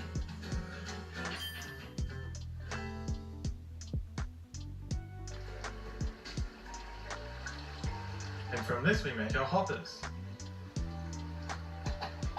Now here comes the interesting part of using stackable items to craft and unstackable items. Out comes the minecarts. And in the collection system, I have this weighted pressure plate that automatically detects when the crafting result was an unstackable. This will activate a mechanism where if the item is a dependency, the unstackables get redirected to the dedicated unstackable item buffer, which is up here. So now these items will wait for the next recipe, which we can see starting right now.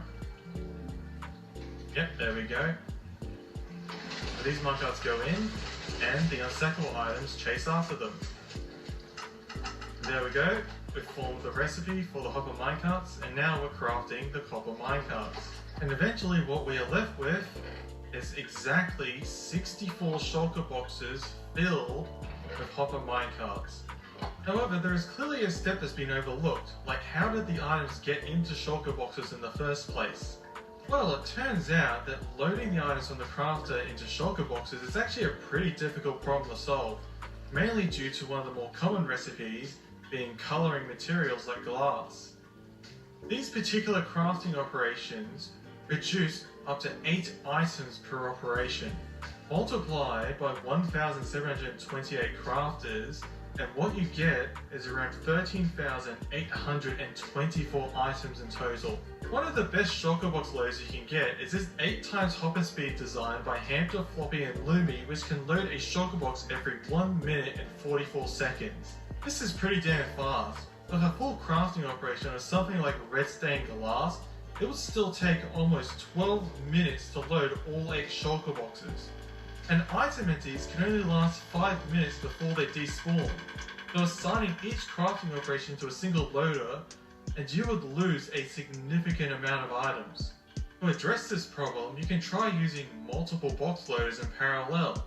However, the problem with this is that if you simply throw all the items at these multiple box loaders like so,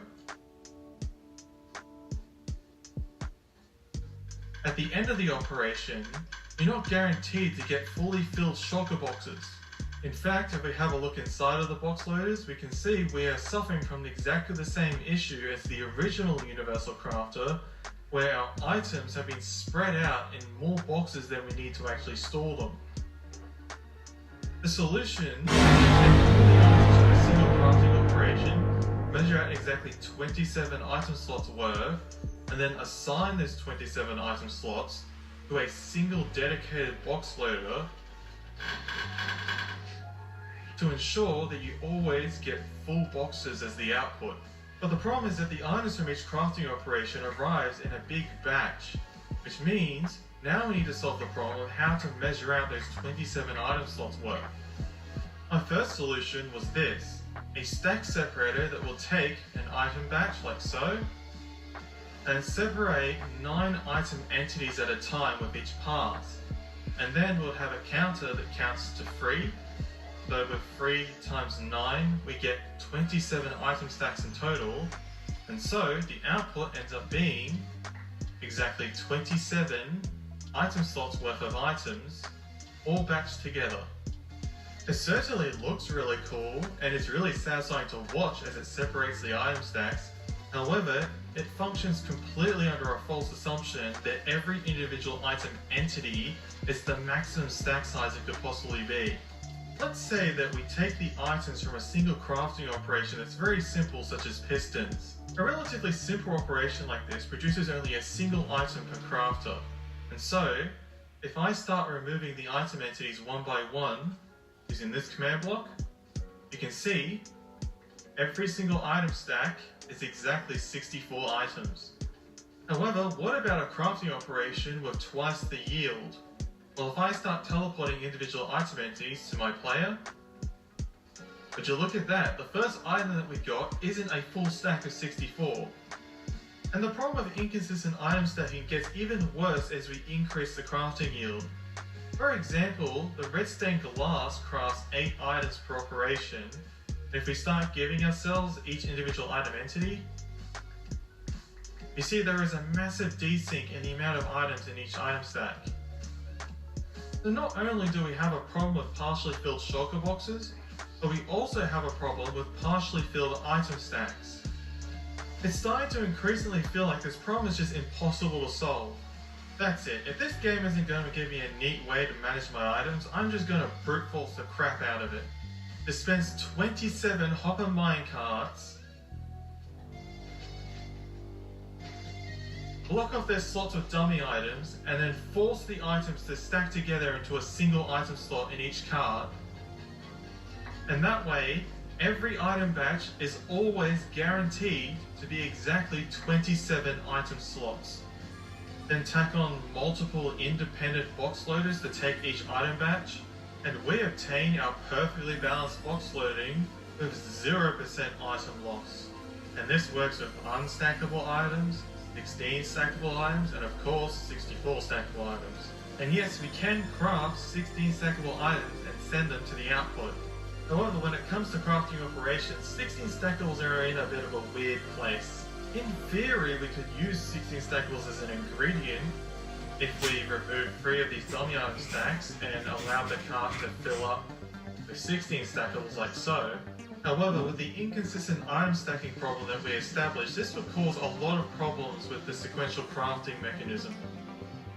Not to mention that for each box of 64 stackables at the input, you'll need 4 shulker boxes of a 16 stackable, which means our cart-based box unloaders would have to unload 4 boxes before we can release the carts, which causes a whole bunch of problems on its own. So the compromise is that 16 stackables can't be used as an ingredient ever for any recipe. Unstackables can only be used as an ingredient in sequential crafting, and 64 stackables are the only ingredient that can be input into the crafter directly. So no crafting honey blocks, no crafting snow blocks, no crafting eyes of ender, and definitely no crafting cakes. However, this compromise is good enough for accessing most recipes you'll want to craft in bulk. And now we finally get to what I think is the most powerful feature of this crafting system: the ability to stuff up a recipe and not be punished for it. As we established previously, we can actually jerry-rig our filter cart with an empty slot to clean out the crafters when we have an invalid recipe. And because our filter carts now act as a perfect item filter with that one empty slot, combined with our perfect item management system, you get the items from your invalid recipe back perfectly packaged into shulker boxes. And if you are unfortunate enough to queue up multiple copies of your invalid recipe, Crafter gives you the option to dump the crafting queue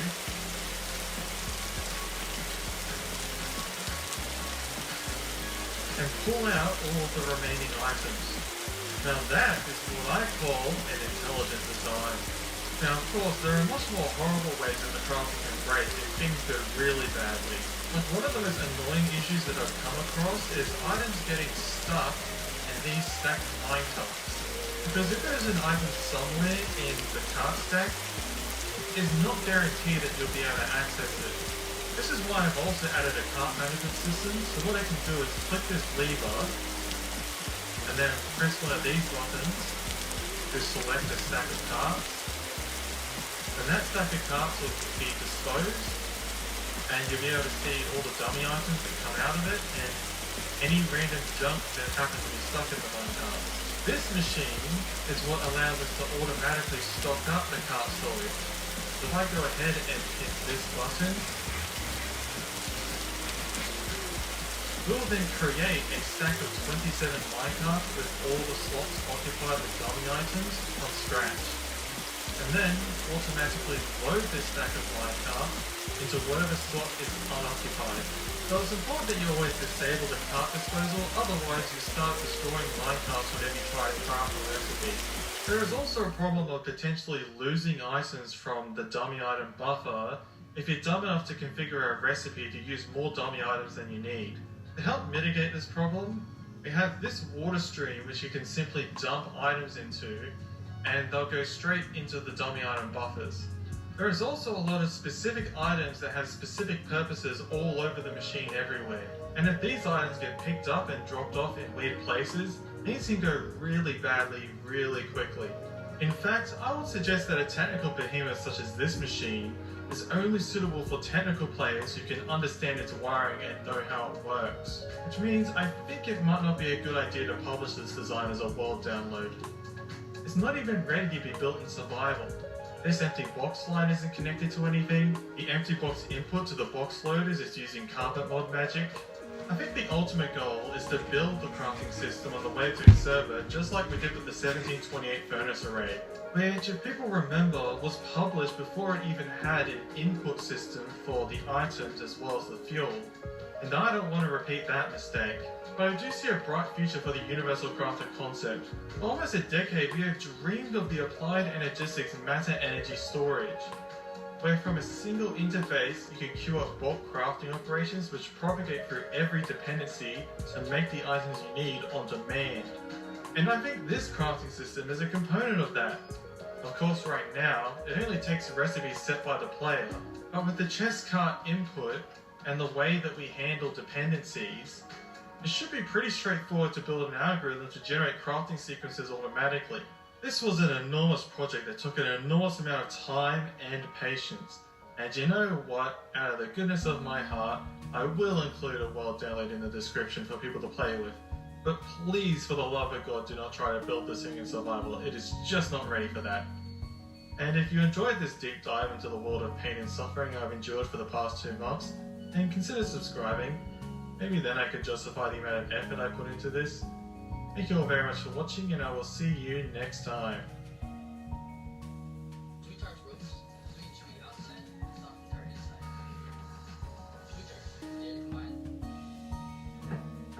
Want to know the secret to my radiant glowing skin?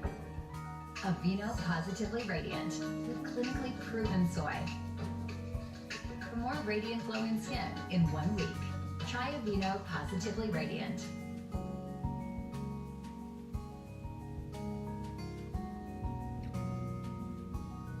Hey folks, I'm here and welcome on back to my hardcore Minecraft world, where today is finally a world tour. We've hit episode 60 and as of officially right now, 6,413 days survived in this same world without dying. So we have a ton of stuff to look at, so buckle up, get some popcorn, get a nice beverage, as this is probably going to be a very, very long tour.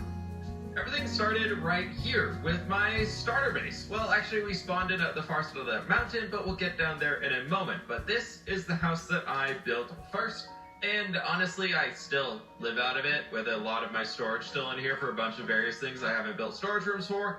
But we've got a nice little kitchen over here. All of this is full of like random goods. I have so many ores that I need to break down inside of these. And we've just got a bunch of random stuff throughout here. I still have my original starter bed placed down right here, ready to go in the bedroom. On the second floor, I've got a little balcony here that I can use to fly out so I can avoid any mobs that might have spawned that are hanging out down there. And then this connects into that tower via this little overpass, and I have my original enchanting setup right up here. And randomly, 2 sets of netherite armor and a bunch of gold. What was I doing with those? I have so much gold up here. There's books and oh, what? Anybody know what I was doing with those? Because I don't know. We do have a small little attic space that has leftover bulk storage in here, randomly a jukebox, and stuff that we got from raiding our ancient cities for the first time, because I just never knew where to put it, so it's been up there and I've never really used it since. I've even filled in underneath the staircase with a bunch of storage. We got all of our sherds over here. We have so many Wither Skelly skulls. And the first way I started to expand was this way. So we've got a little bit of a blacksmith over here with where I do all of my netherite armor upgrades and forging and crafting, all that stuff. So we got a bunch of stuff in there. There's a little house up above, a bunch of books for enchanting things so I could get extra sets of tools. And here we have the animal barn, where originally I had sheep over in here, I had pigs over in here, and then I realized it's all dirt on the inside, so sheep can't really get their wool back. Out of the back we've got all of our cows and apparently a sheep who are hanging out in a little pen right here, and have been there for probably 6,300 days at this point. Over here I've got a small stables where I've kept my first donkey and mule in there, and I believe my horse is not in there. My horse is somewhere else, probably doing amazing things. But we got some puppos right here. We've got the burb tree. Every single time I find a parrot that I don't know where to put it, I bring it back and set it up here on the burb tree, which I just love the idea. There's probably like 15-20 parrots on here, and it's just so very cool. I want to keep adding more, but it is starting to lag it out a little bit, but I love all the birds chirping and everything as you walk by, so that's pretty cool. We got a small chicken coop right there to get some eggs whenever we might need them. And of course the expansion of our fields. Right up there is a house that I built for my first 2 doggos that we have. So we have Sky and Geo. Oh yeah, giant tree. We'll talk about that soon. Also, just as a quick note, if you are a supporter over on my main channel, the main FWIP channel, not here on FWIP 2, I don't believe it's set up, but you can get access to a world download for Tier 1 members, Patreon supporters, or Twitch subs. Tier 1 and up can all get a world download so you can explore this yourself. But right over here we've got even more fields, and this is actually my original moss farm. I don't really use it too much anymore as I have a better source of moss and bone meal if I need it, but we've got the farm right around back in there, and most of it is actually right above our head right now. Then that leads down here to where we did some initial villager setups with getting an automatic potato field right there, automatic potato farm. So this guy picks them all up, and there's another villager in there, and you can see the minecart hopper right in there. So anytime he tries to throw the potatoes over to that dude, the hopper just picks them up. And then we've got one right in here for carrots, but this villager, oh no, he's alive. That's nice. He's died so many times. I've had to replace him like 6 or 7 times.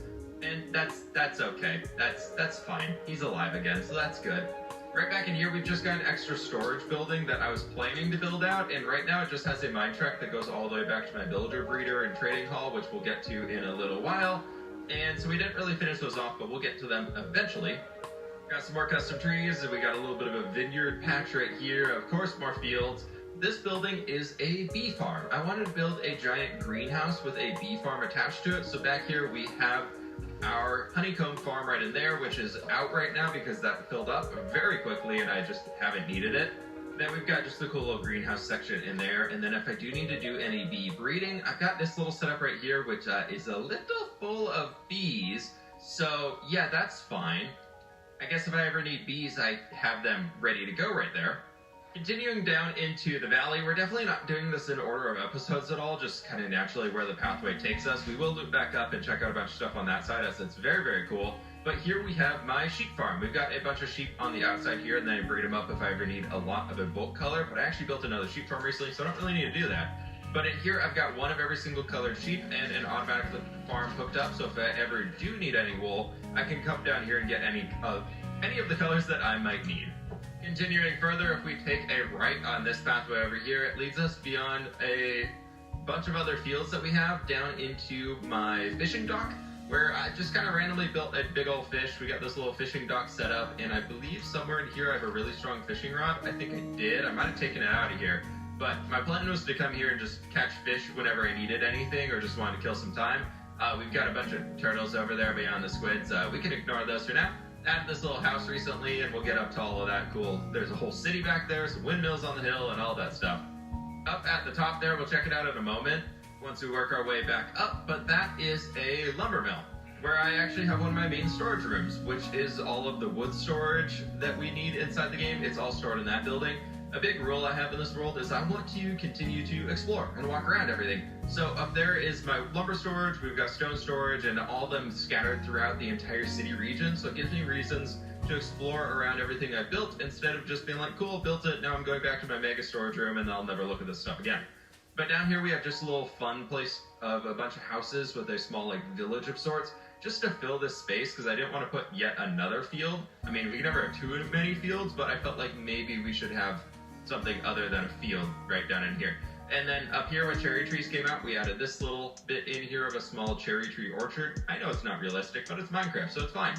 Back up this way, right above our lake for the fishing, we've got another little section of houses here with a little grain silo that all kind of connects in and just a bunch of cool stuff. Custom trees, little work yard, and all that cool stuff back here. Yeah, there's a lot to look at. If you're new here, hi, hello. I love to build things, and we make a lot of stuff inside this world. Like this town, originally started on episode 10, way long ago. I built a lot of it, and then I recently came back and actually finished all of it. So we've got a wagon storage, just a random house right there. We've got, this is part of a stables connected to an inn section over there, a big old market here in the middle, and a lot of just cool decorative stuff around here to really enhance the feeling of this valley when you're looking back at the Giga Tree. A little painter over here selling their works that they've made, and just random other stuff. Now the main purpose of this town is I have every single type of cat here, so if I ever need to breed them and I want a specific one, they're all sitting here, so I can just breed them as I want. But we have this really cool dock down here with a bunch of tiny boats that are actually built by people in my supporter community. Way back in the day, I asked people to build little boats, and I added them here into the world. One of my moderators, Blocky, made that one out there, which is so very cool. I believe another one of my mods, Thomas, made that little like steamboat type one here, and I unfortunately can't remember the names of the people who made the other ones, but it's really cool being able to have those in here. We've got a little storage room that I was using when I was actually working to build up this place. We got that in here.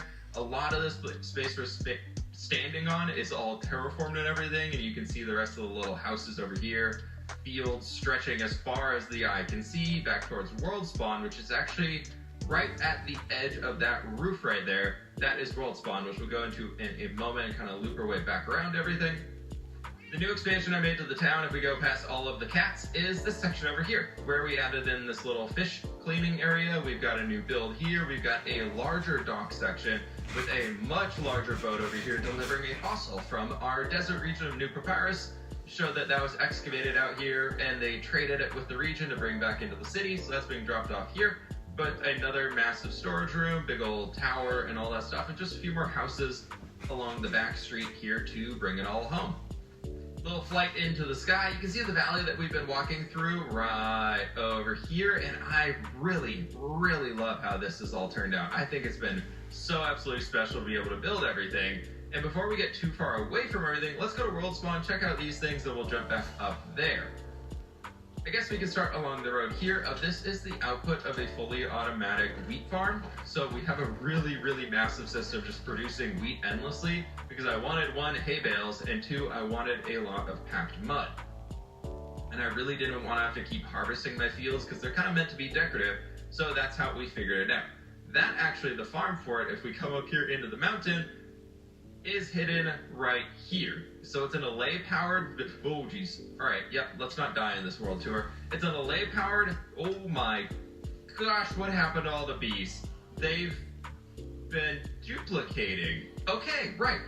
Yeah, so I have bees back there that are supposed to pollinate all of this. Then they go back into their hive, and then the villager harvests it, but their inventory is full of wheat seeds, so they can't actually pick up the wheat. They pick up more seeds, and then they're forever stuck in that.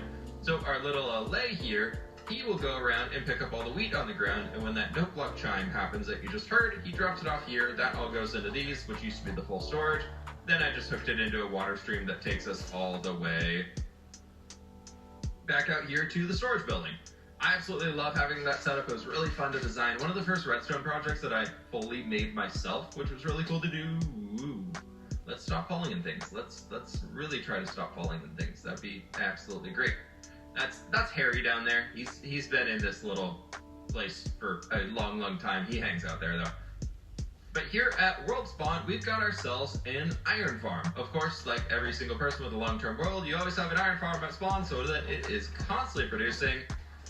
And it's been around for over 6,000 days, so it's very full, probably completely overflowing if we could actually reach that. We've got a little bone meal output there. We've got all of the poppies coming in here, and it's a very simple design because yeah, it's a little full. It's a little full. Well, we'll just leave all that in there. Right, now we're down here in World Spawn, where World Spawn actually is this. These 4 torches right there. The first crafting table I ever made is placed right over there. And this is the place where it all started. I spawned into the game somewhere right about here, and I have terraformed the region out a little bit so you can't recognize it too much, but I have made sure to keep those little torches in to mark the chunks that we spawned in. And then this right here is a little moss farm that I've hooked up as my new one, so if I ever need bulk moss, I can turn that on, and because we're in World Spawn, it keeps running. I originally also thought a cactus farm would work if you're putting it at World Spawn, so I built one of those back here. Unfortunately, the player has to be nearby for that to work, so it never runs, but I turned it into a cool, like, inn building of sorts. Did a very simplified version of my logo right here on the ground, which I think is kind of fun, and just extra little house. And then my favorite recent addition, fairly recent addition, basically when the update came out for 1.20, right? When we got access to sniffers, I built this big old sniffer farm here. I added in a giant pitcher pod field so that I can keep harvesting them and using them as flowers. And then I added in the torch flower field right over here as well, which I really like. But as you can see, we have a ton of sniffers hanging out there in the field. And there's a minecart track that actually runs underneath everything. So anytime that they drop something, like that little pitcher pot right over there, there's a minecart that runs constantly, and he's kind of stalling out. We'll just leave him there. But that all drops everything back over to here through an item elevator system, and as you can see, it's been running for quite a while, and I've actually filled up every single one of these pretty much too with the items also, so we have a lot. We have a lot that we can grow and produce if we ever want them, and I didn't really realize until after I made it that it kind of looks like a McDonald's, but that's okay. I'm fine with it. I really like how this build turned out. I really like how World Spawn's shaping up. I added, just to randomly fill in this place with something different, we added in a little market stand where they're selling trees, saplings, and little flowers, just kind of colorful stuff. Then that road leads out over here to where we have a farmhouse. We've got a gatehouse with a bridge to get ourselves across the river that the big boats can use to get into that town we were just touring around. It's just a little farming hamlet down here. I don't think I filled in too much of the detail on the inside. I kind of started plotting out walls and then did a basement for it. So we got that down here, which is looking pretty good, and we'll come back eventually and actually flesh out more of the interiors of this space because I do want to continue doing that. So yeah, you can see I kind of started it. I just haven't really come in and actually done the details, but base framework is in. And they got a small little work yard here around the back, and we are starting to slowly expand more and more fields. With our pitcher pod one, we've got these and a little road leading out over to there, to where I've got a stony shore biome that I would love to do something with. I just don't know quite what I want to do with it yet. Continuing beyond World Spawn though, right over here I have a mushroom farm. Why? Because I wanted to get a bunch of mushroom blocks to build with. So I decided, of course, to bring over some brown mushrooms, well, obtain some brown mushrooms, which comes from getting red mushrooms. Mushroom, not mushroom. Those are mushrooms. They're alive. You get red mushrooms, and then you strike them with lightning, and then they turn into brown mushrooms. So that was a really fun challenge to do and get those. So we got these guys up here. They got their little pen down there. And then we have the mushroom factory right over here, which has a small storage room for everything. If you follow this down, you can get to the storage. And then we actually have full systems up here with a different field for our brown mushrooms, so we can plant them there, come over and flip the lever, and they'll all grow up as once. And then we have the red over here, and you can see part of it's harvested because I needed some recently. But the cool part about it is if anything falls in this river at any point in this creek, we'll push it all the way down here, and they will go inside the hoppers. So instead of needing to go in the storage room and put it all in there, I can just throw everything here in the water, and then they end up in the storage on the inside, which is very cool. To go along with everything mushroom themed, I have made a little pig pen over here, a little pigsty. So we have some pigs in case you like for truffles or something like that. Thought would be very, very cool.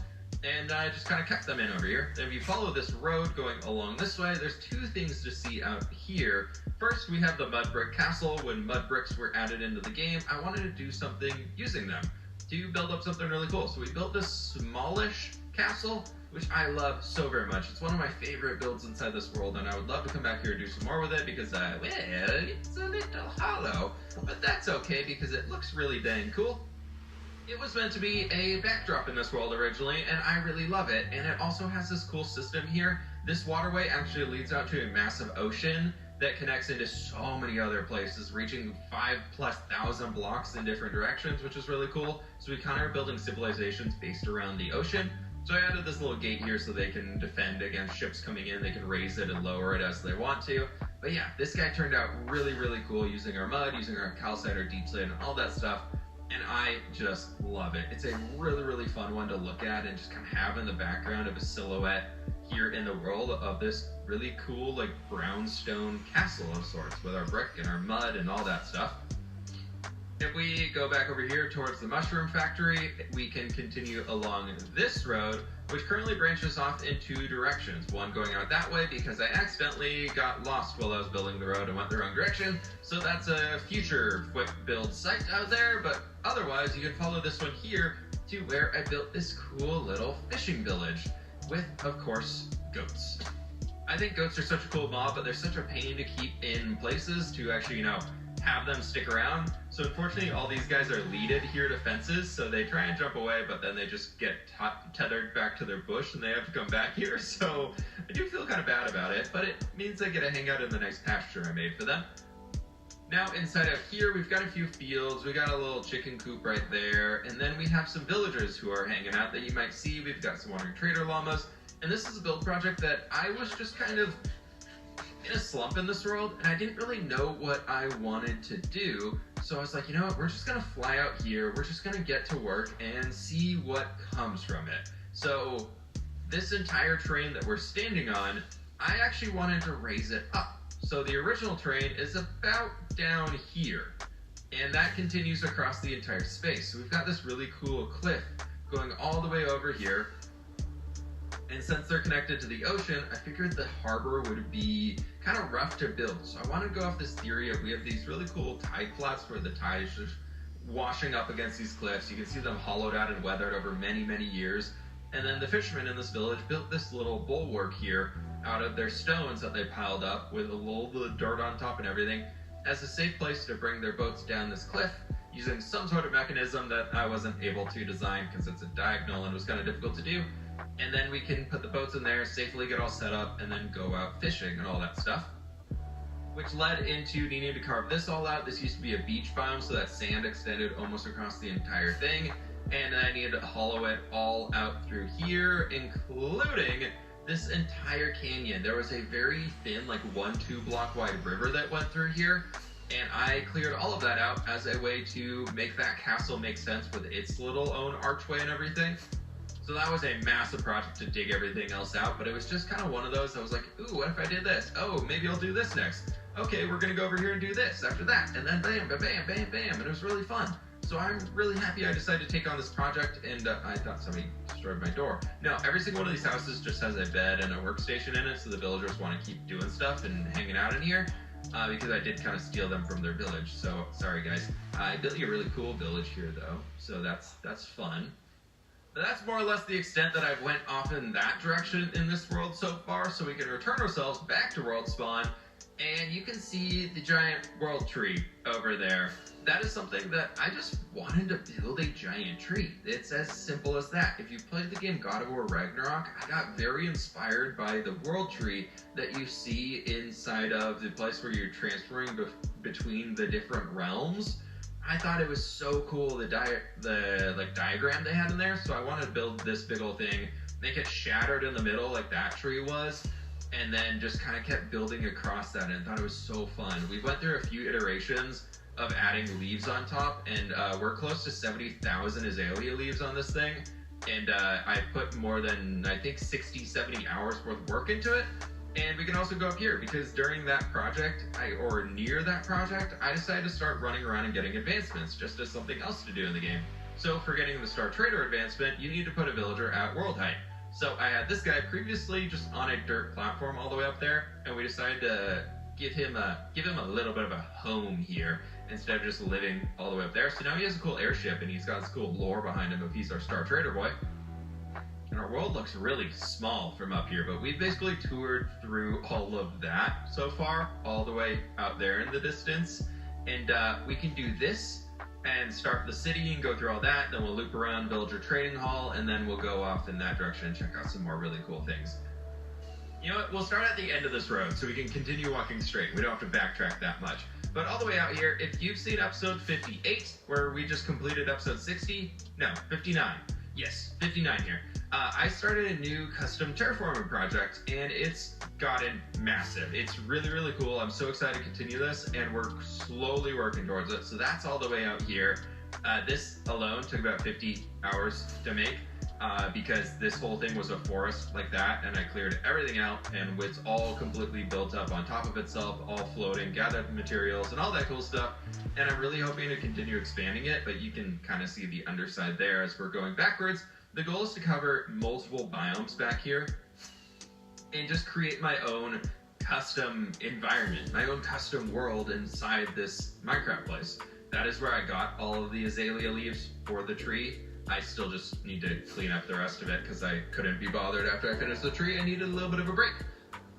This mountain here started from a 24-hour building challenge of how much can I make in this world in 24 hours. And that's where this whole thing came from. That is the gas farm output for the storage for that, which is really cool. My original rain farm is here in the middle of this Stonehenge inspired build. We got a cool little farmhouse down here, which is decorated on the outside. And it's got a little bit of a story behind everything. The inside is just my full frog light interior. Cool custom oak tree out in front, and this road eventually is going to connect to that custom terrain back there. Very excited for it. I'm going to kind of weave it along here. But this mountain range, I want to do something really special up here. I started this terrain right there, and I'm trying to use the idea that you see in a lot of RPG games. As you end one region and start another, you have, say, massive forest, and then you have big old backdrop, and you can't really see what's on the other side, and that allows you to put something in a totally different build style right on the other side. So this build style here doesn't match at all with the build style we have over here. Very different. And you can't tell that it's even there or that this is here because you have a giant mountain in the way. So that's kind of where it started. The whole front of this is finished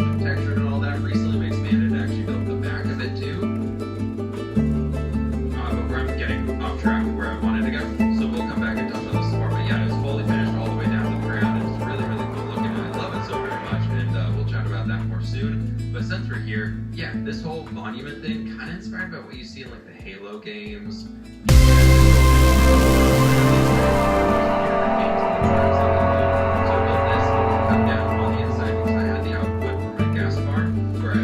Gunpowder from, it was right here, and it just looked really ugly sitting here. It's connecting to a creeper farm over there because I found a built one as another source of gunpowder. But you can see all of that kind of funnels in here, gas gears in here like crazy, and then this is all just bulk stuff. But inside the mountain, since we're here and we don't want to come back later, yeah, there's the little creeper farm. It's just a few layers of one of those bow tie creeper farms. I can't remember who made it. Chapman? I think Chapman's design for that one. So I put that in there while we were working on the mountain, so it would passively just make gunpowder for me. And yeah, I guess this is what the entire inside of the mountain looks like. And it's there's a lot. You can see all of it in here. And eventually this whole texturing thing will be on that side too, and it's probably going to be fully spawning mobs again. It's going to be horrible, but it's going to look so good, so it'll be worth it. And a fun fact about it, that highest point of the mountain, if you're on the outside, weirdly enough, didn't measure at all, but it worked out perfectly to where the creepers die all the way right down here to actually illuminate the gunpowder before it goes off. That is a perfect spawning sphere. So if I'm standing on top of the mountain, the only place that's spawnable is our creeper farm. Completely not intended, and honestly, I probably should have done the math before, because if I built that one block lower, the farm wouldn't work. But it's really cool coincidence that it did work out, so that's fun. Yeah, I wonder, Trader. We'll get into the nether and look at all that stuff soon, because I want to focus on what we have here in the overworld first, before we start exploring those things. Like back over at Stonehenge, where the raid farm was. I built this as a raid farm originally because, well, that was a pillager outpost. This was a fully functional raid farm design, and the villager is actually still down here. Sorry, buddy, I need to do something with you one day. He needs a nice home. And yeah, I had this pillager outpost up here that I was like, what if I transform it into a castle and just have some fun building something cool for our villagers?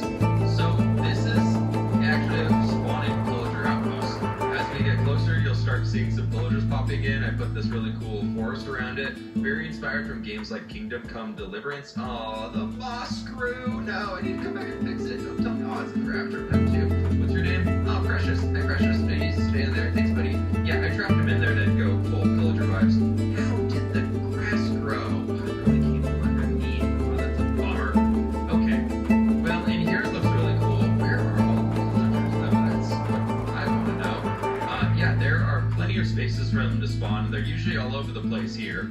It looks like we're wandering traders right out there, and we do have a few pillagers right back here. I kept every element of a pillager outpost, just my own version of it. So we've got like our iron golems trapped in the cage there. They've got their own little archery range over here to practice, all for all of their upcoming pillaging activities. And as we come back down the pathway here, I think I got one. Yeah, I got a friend following me. We'll just lose them in the forest that I recently transformed. This was a just normal oak forest, regular Minecrafty forest, and I was like, you know what if we built a custom forest, because that could be really cool. That one over there is a full custom birch forest. When the birch forest unfortunately did not get the update, I decided to make my own custom one, and then recently I was like, I really love that project and how it looks in the world.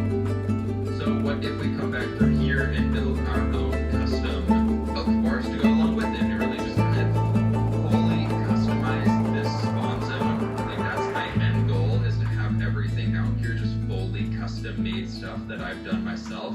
Like every block that I want to change eventually in this region will be changed, and I think that's going to be so cool to be able to look back on and like compare the blank world seed of this world to what I have here. I mean, already it's a massive change, massive change up there, but it's really cool to be able to see it all together. Up here we have two near identical windows, three actually, because we have a third one right over there. All their base interior spaces are pretty much the same. And then I made unique ways to get up to the top and just kind of change those up. So you can see a card that's hoisting things up to the top there. And I believe this one does not have a way to reach the top. I don't know, maybe I didn't do one on that. But like this guy here has a little ladder on the outside so you can get up and see a really bare bones version of a mechanism to explain why the windmill is able to turn. So we just got a little something up here that's turning and then affecting the mill down below and everything. So And then the third one here, I believe, just has a slight difference to it on the interior. Yeah, we just have a ladder that you can follow all the way up to the top. I wanted to keep all three of them exact carbon copies on the outside to show that the same architects from the city here have built those. And so you'll see a lot of similar build themes throughout the city because it's all been planned by a similar group that has certain standards and things. And it kind of helps have a full completed build theme inside of the massive world. As we approach the main city itself, you can see we've got a little inn out here. We've got stables for anybody who might want to stay here as a cheaper place instead of paying to get in the city. I've got creepers. I've got cats to block creepers at every single gate entrance and main entrance that I have right now. Because on the inside is spawn proof, but I want to make sure none get in and blow anything up. So we've got cats there to protect and scare the creepers off as we walk into this city. This here is another inn for right when you walk inside. We've got first floor interiors built out in a good amount of these spaces now, but I have to say I'm feeling myself, I'm pretty proud of it. So we've got a nice little seating space in there. We've got this that leads back into a kitchen there, which is pretty cool. We'll walk down the main street, check out all these builds, and then loop around. Over on this side, it's the one that's not fully finished. We've got two villagers sitting here because I was originally trying to strike one with lightning and turn it into a witch. And then we just got a random wagon there and open space that's hiding, well, should be hiding a pumpkin and melon farm. We'll check it out in just a moment. Further down, we've got this little stall right there that I think was just holding on a bunch of junk. And over here, we've got a tailor shop where the first floor is built out. So we got the main lobby in here. This is like fancy high-level clothes. So you can come back here for a consultation and fitting and trying on all your stuff. A little change over there. And then the actual place for the tailor to work is kind of back in here, or maybe there's another consultation area and everything like that. Pretty basic interiors. I'm trying to learn how to make better interiors, but these are older ones. They're probably about a year and a half old, so I'm on my journey to improve and get better. This here is a grocery store, which I absolutely love the inside of. I think this is so cool. We've just got a bunch of stuff. We've got a few veggies planted, some dirt over here to grow. It's all massive. We got blueberries with our coral. And then back in here, you can open this, and this takes you down to that pumpkin melon farm where we got two of them on the different sides. And storage is back in here, and it's very, very full. Filling up quickly. I'm trying to use pumpkins and melons as building blocks, which is pretty fun for those cool orange and green colors. We'll go that way in a moment. And now we can go this way now. We've got a cool little wagon workshop. We've got a back alley street that we still need to decorate out a little bit more. A little wagon workshop in there. We've got this cool little backyard area right over here, which is fun. That is the back end of a stables that we'll loop around to. This is supposed to be a carpenter's workshop in the base floor. I just need to actually now build the ceiling in it.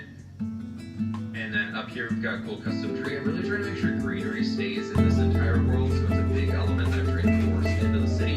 We've got a bakery in here, eventually a bakery actually inside there, but on the outside you can see cakes, so that's pretty cool.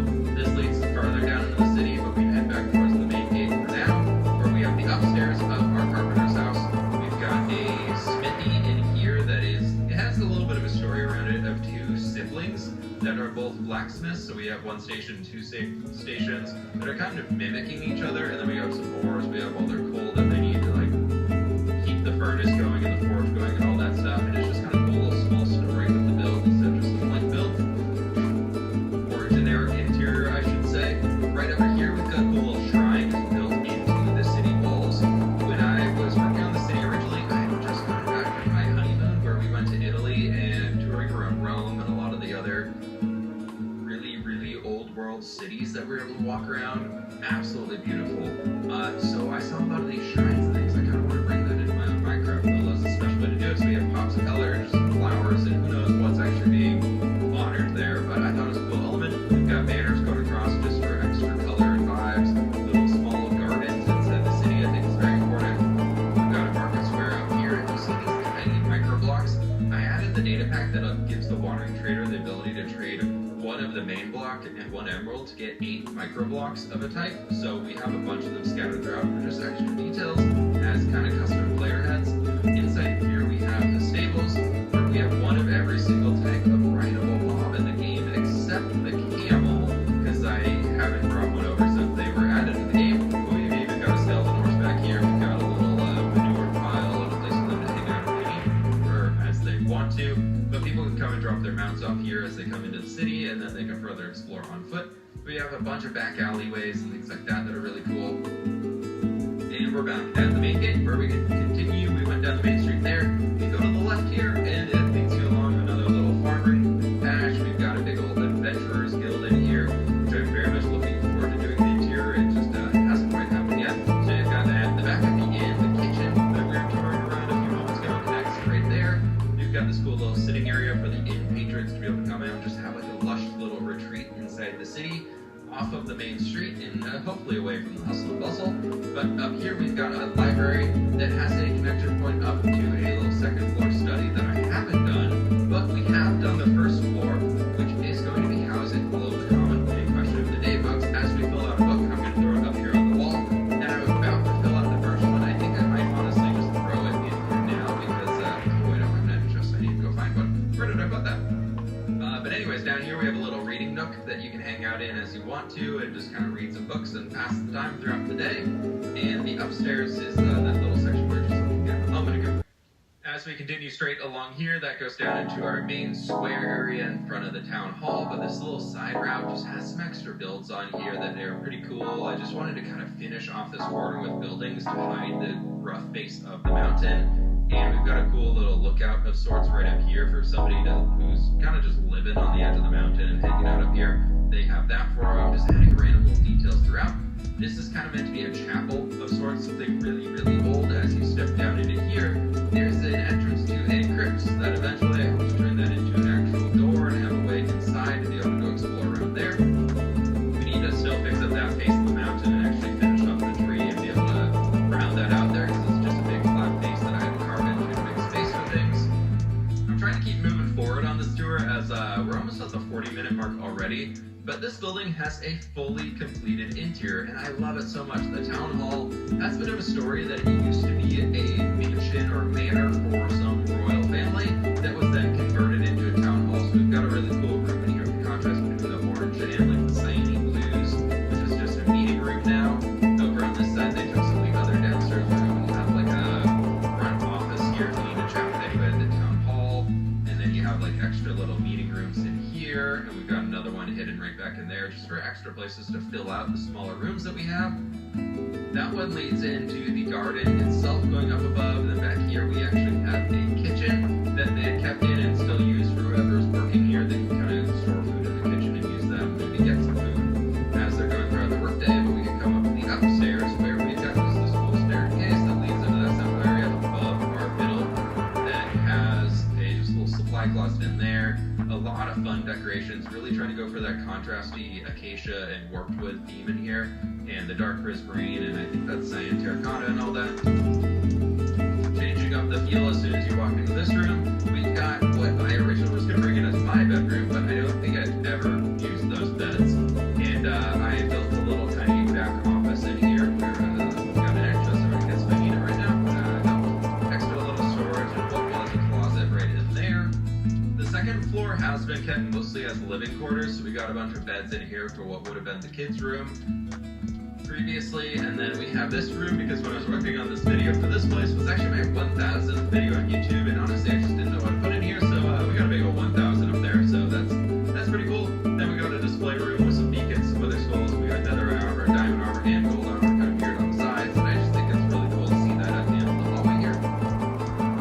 But we can go out this back door, which leads into the gardens that I mentioned. Nice little place to sit out here under a trellis. And just kind of like, I don't know, I said this was like wine bottles or something, like little wine racks. You can sit out here, sip the day away, and just enjoy being in the garden where we have some really, really cool mountains. We've got a smaller version of the world tree right over in here that's kind of being grown. So they're being very careful about monitoring it and all that stuff. Up here we've got just a bunch of trees and lush stuff and trying to break it all up with having this overhanging bit with our sandstone there, just so it's not just green on green on green. I was really trying to hide the stone back there that I kind of did a quick terraforming job to hide it, but we're going to eventually be putting some stuff up on top of that because it's a really cool area for building. But we can loop down here so you can see all of the shrubs and everything, little trees throughout the place, and another garden, like a pool pond in here. Then loops back down here, we got some lumber storage, and that connects into where we get back into the main first floor of this place. Alrighty, this is a lot of talking. There's so much to get through. Let's continue down this street where we have like a twin building here. One was meant to be like a watchmaker and the other one was meant to be like a tinkerer of sorts, so that's pretty cool. Over here we've got a school that does actually have a little interior to it. So we got a classroom in there, we got a place for students to put their books in their bags and everything. And then up top we've just got this extra little classroom and everything, like a senior lounge of sorts, or more for the older students to hang out in. As we continue down this way, this